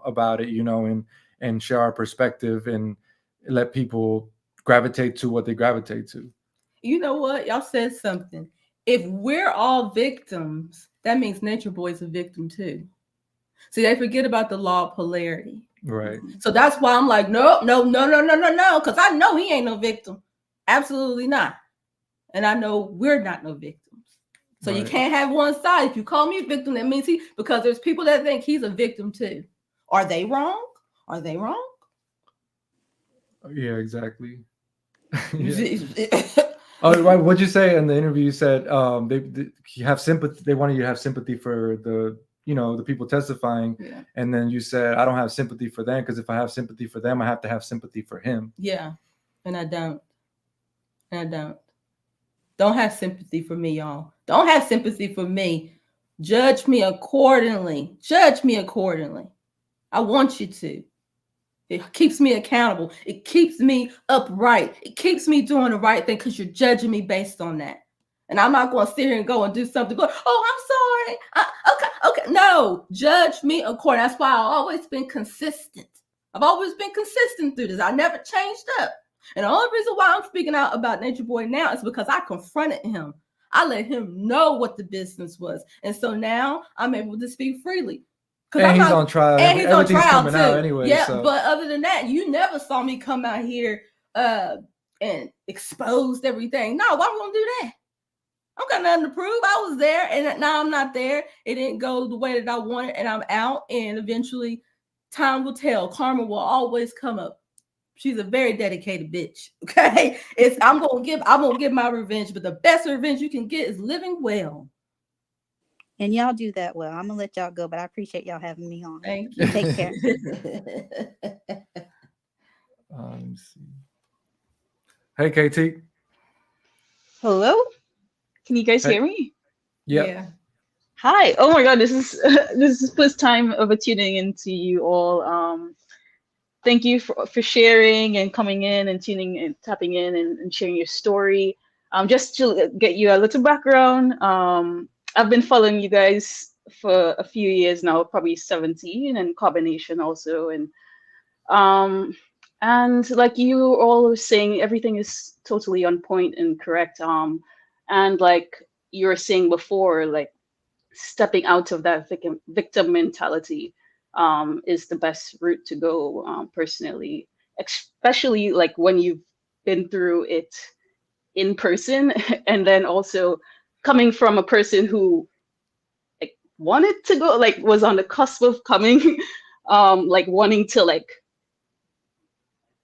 even have the thought of coming into the group, like carbonation, because I was in that phase where I wanted to like seek tons of truth and knowledge about nature and just universal truth and laws, which my path led me in a different direction. It didn't lead me to join carbonation, but also led me to learn about other teachers like Bobby Hemmett and all, all those other people. Sorry, I'm a little nervous talking so fast, trying to get all my thoughts together Girl, in one sentence. And yeah, like just before I continue, just your story from moving from carbonation to Hawaii, that was inspiring because I know you were going lives and showing around the park. I was one of those, like probably 100 was tuning in and seeing that experience and journey. So like to see that your all's progression throughout the years is very amazing. And you both look beautiful and healthy and like strong and fit. Back to my journey like tuning into carbonation, because yes, you guys went and experienced it in person, but then there's tons of us who experience it online, which is also kind of like a virtual way of experiencing carbonation, because I kind of felt like I was a part of carbonation, but not physically, if that makes Everybody sense. who So tunes in is really a part of it. We like to say, even the people that like hate it, like they just can't stop watching, like they're actively like involved and participating in it, which is the irony of it, because I know they don't see it that way. But yeah, I definitely think that even virtually, like if you were tuned into it and giving it your attention, your energy, like you were a part of it. yeah, and of course it's not going to affect people like you who are foot boots on the ground like us, but definitely like having seen you guys pop up on live on YouTube right now, it just made me like remember emotionally what I was also going, like mentally what I was going through too. And I'm sure people who are tuning in online and viewing carbonation who are not like attacking, but who are like gaining the knowledge to apply themselves to even get greater. So I think that they also, like me, got affected in that way where, like, what I didn't get affected in a way where, because I'm able to separate the ideology from the being. So in that sense, it didn't affect me. Like all the characters and all the drama didn't affect me. But it was more the teachings that was very people just flew by and tuned in on the drama and not the teaching. So that's what you also mentioned earlier Yeah, too. but it's easier to do that when you're not there, because when you're there, you don't have really a choice to like sort out, like, do I want to watch Mm-hmm. the drama video or do I want to watch the teaching video? It's like you're Yeah. gonna have to be part of all of it. So yeah, it was a whole different experience, because even I remember watching him. I purposefully and consciously avoided watching controversial videos before going there, Mm-hmm. because I didn't really want to give my energy to that. But it was dumb because I didn't realize that once I got there, I wasn't going to be able to avoid the controversy, because now you're there. You can't just pick and choose what you want to hear. Like you have to hear all of it. And so I remember like there was controversies about him going on, but I was trying to stay focused on the teaching videos and kind of ignore the controversy. So that's what we mean by like we knew what we were doing, but we chose to see what we wanted to see. Yeah. Yeah, that makes sense. Yeah, and I'm just thank you for sharing your story and through your journey it to help me boost my journey. So all is happening. The universe, Mother Goddess is always gonna guide and protect us. So Yeah. yeah. I don't know if is there any. I'm sure there's so many questions and things I wanted to ask. I know I probably talked too much. Well, you can Yeah, come back but if you think of something. yes, thank you. All Have a right. nice evening, and yes, let everybody else tune in. You too. I think it's interesting. A lot of people have reached out over the years, said, I almost went. I was almost gonna come there. Yeah, And that's true. it was all based on what? A decision. Because you made a different decision, you had a different outcome. We made a decision and we got the outcome we got. And for a lot of you that were going to come, like I was there, there's a lot of people that we spoke to and was about to come and said they was coming, they didn't show up. Maybe because they saw something and it made them change their mind or something. But it was the decision that you decided based on what you saw or heard, and you decided not to come. And that's what it's all about. It's the decisions that you make. And I know that society got their psychology lingo with brainwashing and gaslighting and narcissism and deprogramming. But at the end of the day, you are God. God is in you. Even if you don't want to affirm it, God is in you. And you're giving your power away with these lingos and saying, "Oh, I didn't have no choice in that." Like you did have a choice. And whoever you truly was inside came out, because everybody didn't go through the same things. Everybody's experience there was different. Everybody had the experience based on their character, based on their ego. So that's why Quetzal and I, our experience was what it is because of who we are. Yeah. And their experience is what it is because of who they are. That doesn't change. It's not going to change. They're still going to remain who they are if they don't wake up. Nature Boy was just that light shining on us to show us who we are and what's getting in our way. But we are also with a light for him to show him who he was and what's getting in his way. See, we give it too much power to this man. He is not who he is without us. And not just the members, but even the people that were supporting him outside of that. He could not become who he was without us. Yeah. And that's why I said that video I posted, I was like, he said he was God. And people would just prove his point by saying that they had no control over their thoughts, their actions, their behaviors, or their thoughts. Yeah. Like, you are literally making him God by giving him that much power. So I understand why they're trying to lock him away, because to them, he's a threat to their existence because he exudes that much control over them. So the only way that you can get rid of it is to lock him away or kill him or whatever. And so we choose the route of saying, no, you don't control that. Like, I control that. And if you did feel like you controlled it, it's because I allowed you to. I allowed you to have that power over me. I allowed you to do that to me, and just to leverage myself in that capacity by putting myself in that situation. Because there was people that came to Carbonation, they was gone the same day.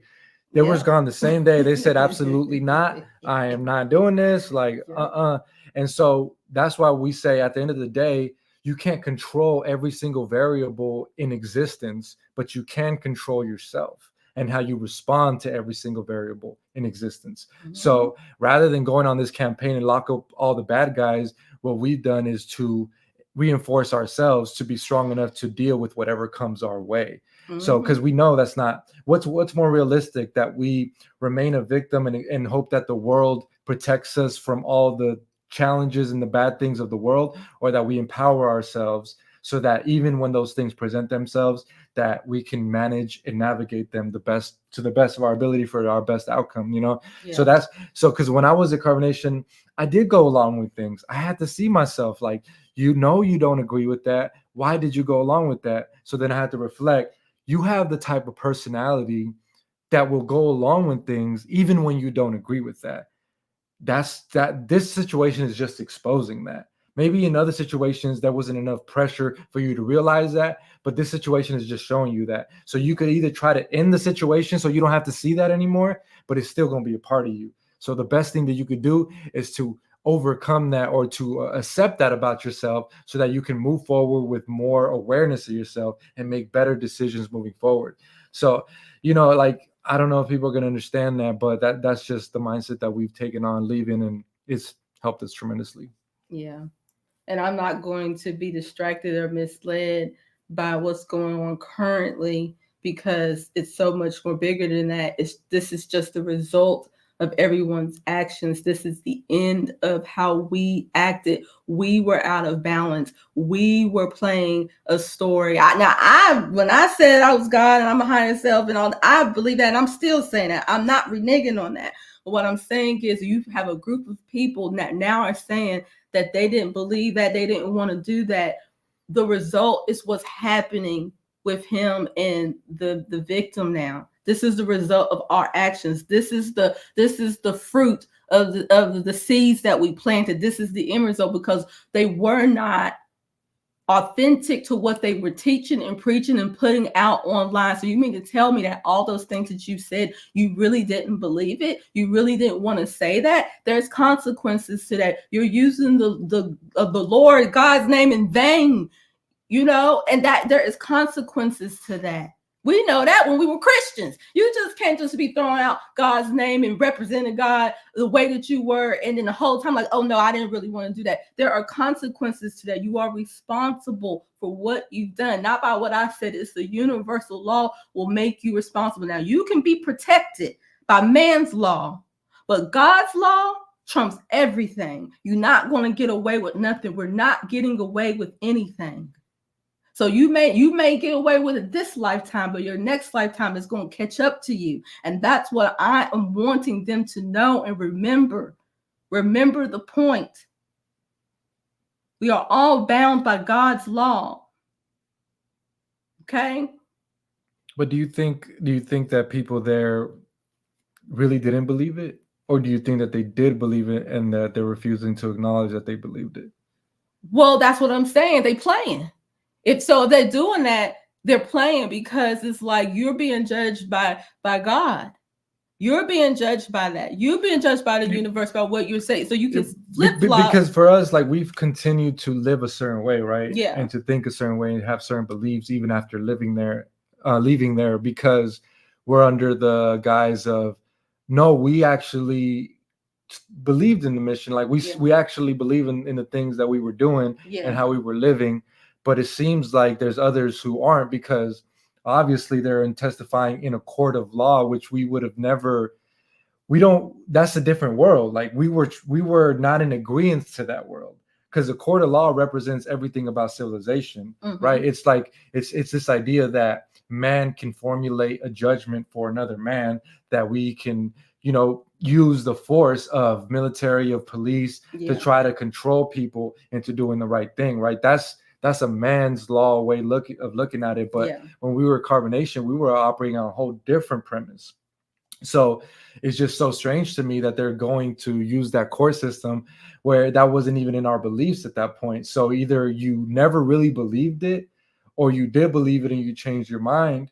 And now it's like, what do you believe in? Are you just going to be a regular civilian now? Are you gonna like go to college and have a degree and this was all just a mistake?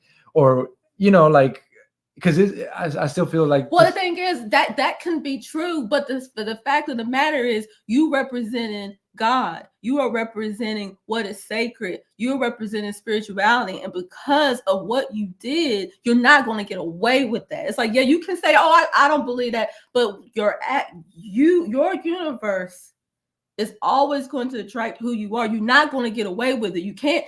Only deep down. They know deep down. I can't speak for what's in their heart. They can share and present as they're saying characters, but at the end of the day, and this is for all of you that claim you're spiritual, claim you have these beliefs, claim you are this, and you're affirming that you're that, you're going to be held accountable to that. Not necessarily to man's law, but to the universal law. God's law, whatever you want to call it. There is a law that we all have within us that we have to answer to. And it is going to show up, and there is consequences to everything that you do. That is law of attraction. You're not going to get away. What did you say the other day? Cause and effect. Whatever you do, this is what you're going to get back. And then people going out here saying that they're this and that. Stop calling yourself God and goddesses if you can't handle what's going to come on your path to affirm that you are that. Yeah. Stop calling yourself that. Just say I'm a regular person. I didn't know. Stop doing that. Stop saying you believe in karma, but you won't see things in your life as a result of your karma. And stop calling yourself kings and queens. And when challenge comes, to affirm that you're that. Oh, no, I'm a victim. No, I didn't mean to. Stop doing that. You are calling this energy into your life. When you call yourself something, you are now calling the energy in that will help you become that. So that's what I'm saying with women. Stop calling yourself these things if you're not going to act accordingly to that. Right. You can't. It doesn't work that way, sis. It don't work that way. Even with Natureboy, he called this in because he said he was God. So the universe is like, we'll see about that. Okay, like you in the courtroom facing life now. Look at how he acted. Do you feel like God, or are you? What about COVID? Yeah, Natureboy is showing his ass too, and Natureboy ain't believe the shit either. That's why he is where he's at, because if he really believed who he is and he's God, he'd keep his mouth shut and sit there and let it play out. Right. But he can't even do that, can he? He's breaking on his supposed belief. You did what you did, Natureboy. Now it's time for you to pay the price. And if you feel like you did not do anything wrong and you are righteous, then everything will play out. Why are you scared? Why are you trying to why are you flipping? Why are you flip-flopping? You see all the flip-flop? Why are you flip-flopping? Sit there and take it like a man. Or take it like God. Right. Okay. Well, I think I'm done for today. I gotta go. Yeah, I think I'm done for today. But they have a break until Thursday. So so this will be interesting, and we'll see what happens. What do y'all think? Y'all think he's going to go to jail? Y'all think he's going to be set free? What do y'all think? Regardless of what it is, it's going to be a very anticipated verdict, and also there's going to be good emotions or bad emotions on regardless, because if he gets out, the people that hate him are going to really be emotional and upset, and obviously the alleged victims as well. But then if he gets locked up for life, is like his women can go crazy as hell. They gonna act a fool, and who knows how far they'll take it. I would too if I was them, sitting here waiting for 2 years and didn't. That was the end result. Everybody's saying jail. He definitely going. Yeah. Oh, okay. Jameer say thanks, innocent but karma. Okay. Yep. Yeah. Alexis said it's about to protecting future victims. Who cares if past members step into their power if we allow this man to walk free and keep recruiting? Yeah. See, I think that he exists to serve that purpose. Like he helped us step into our power. And people obviously don't want to look at it that way, but he's a catalyst, just like a lot of things in this reality are catalysts. Our relationships are catalysts to help us step into our power. We might not like how they feel. We might not like how they say, how they look. But when you can look at things as catalysts in a neutral way, you can leverage it to actually step into your power and become greater. But if you look at it as a threat, and you're just going to want to have you're just going to have a negative relationship to it, and you're never really going to leverage it for your best advantage. So, but everybody says, I think Booker missed a pivotal moment to move the direction of his trial. I think the jury will find him guilty, although there is reasonable doubt. Yeah, I get that. If he gets out, he going to show his ass. I think people want that, because what the tabloids going to talk about? No, the whole T channel's going to be done. What's he going to talk about? What world news going to talk about? Well, all these people, come on, y'all, that shows some money. What y'all going to talk about? If that's it. Right. Well, I'm sure even if Natureboy is in jail, he ain't going to just sit there and just ride and die. I'm sure he will find something to do. Lil Onk said he's an agent and his mission is complete. So do you think serial killers should walk free? I don't think this is that. See, they be trying to apply stuff that don't apply, like just to make their point, and it's like But that. now that Don't, you're in power, Nature Boy can be composted. He is a catalyst. I'm so much stronger in my life. I have so much more control over me because of him. Oh, Essence. okay. I was like, who's that? Yeah, there's a lot. Y'all be amazed. A lot of people out here that support Nature Boy, and they really do, and they're afraid to come out because shoot, I don't blame them the way y'all be talking, but I ain't afraid of you. I ain't afraid. I will say what I have to say, and it's okay. You can say what you want to say about it, but this is life. Like, people aren't always going to agree with each other. This is what it was always about. You know, me making that decision before I even got crazy. People were talking to us crazy, so people are entitled to their opinion, and that's just the way it go. And I heard someone say only God can judge. Well, hello, you're God, so you can judge. Like, you can judge, but it don't matter. It doesn't matter at the end of the day. Yeah. A Yoda said we're still brainwashed and full of shit. That's why people like him thrive in society. Just sick. Well, a Yoda, can you please teach us how to think and tell us what's the right way to think and deprogram our mind so that we can take on your mind and therefore live a better existence, since you seem to know what the best way to think is. Yeah. How much is that going to cost us? Yeah. Because that's what I was saying. Oh, Tori had said in her live that she had looked up the dude, the expert, co-expert online when she was there, but she said in order the deprogram sessions were too expensive. So, like, damn, bro, like Nature Boy was programming you for free, but if you want to deprogram, you gotta pay for that. You gotta pay. You gotta pay for that deprogramming. Yeah, it's interesting, y'all. You know, this is, to me, this is incredible. Like, I appreciate all of y'all, like everyone, even the ones that definitely don't support what we're talking about. Like, you're just as much a part of this as anything too. Like, this is something huge. This, you know, when we think about stuff that Black people have done, it's always been in the past. It's always been somebody in the past that's done something. Like, we uplift the Martin Luthers and the Malcolms, and we're always talking about what past people did, but this is a moment in history. I'm telling you, like, right now, it doesn't really seem that big because it's not like national news, but I'm gonna tell you right now, 20 years from now, like, when my child is an adult, he's gonna go back, his generation gonna go back and be like, oh my God, this happened. This is great. Like, this is huge, and I am honored to have to be a part of something like this, because this is one thing. You can go and look at the old documentaries of cults and fantasize about what happened there and, you know, be in awe, but this is something in real time that we are all experiencing in some way. And I'm telling you, once it's over, that's it. And then 20 years from now, you're gonna be like, you remember when that happened? I was there. I wasn't there. I saw it all. I'm telling you, it's bigger than this bickering back and forth and us stating.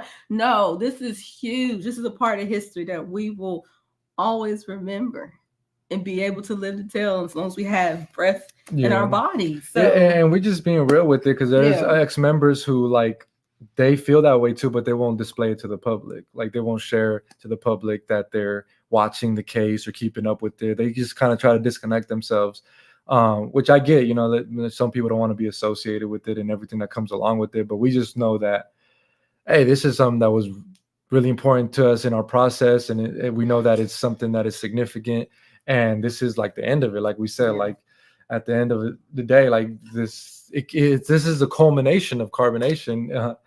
And there's a lot of people that's been in cults and still in cults, and they're not getting this type of like media coverage like, you know, Nature Boy and Carbonation has gotten. Yeah, if you guys want to do some research into similar cults, look up Father Yod. Father Yod was really a very, very similar situation to carbonation in terms of, you know, because when people say cult, like, you immediately think people drinking the Kool-Aid and dying. Like, that wasn't what carbonation was. Carbonation wasn't like a death cult where people are killing themselves off and we're like trying to transcend by doing that. Like, it was a mind fuck for sure. It was 100% like this metamorphosis of the mind, and you felt like when you left you just got out of a psychedelic trip. Yeah. But it was still pragmatic, like it was still application, and we had structure. So like if you look at Father Yod, they had something very similar to where there was people living together. They even came to Hawaii and got kicked out as well. So it has like similar parallels to carbonation. But if you just kind of want to understand like a similar situation where like some of the women actually admired him and wanted to be with him, with Father Yod, and they had music, they had their own music culture, and some of the members still talk good about it, and they have a website where they sell like documentaries. Like look them up, and you'll find some intriguing parallels between that. But yep, that's it. All right. All right, y'all. All right, y'all. Thanks for tuning in. Yeah, we might do it again. Yeah, at some point. we have a break until Thursday. Yeah. All right. See y'all later. Peace.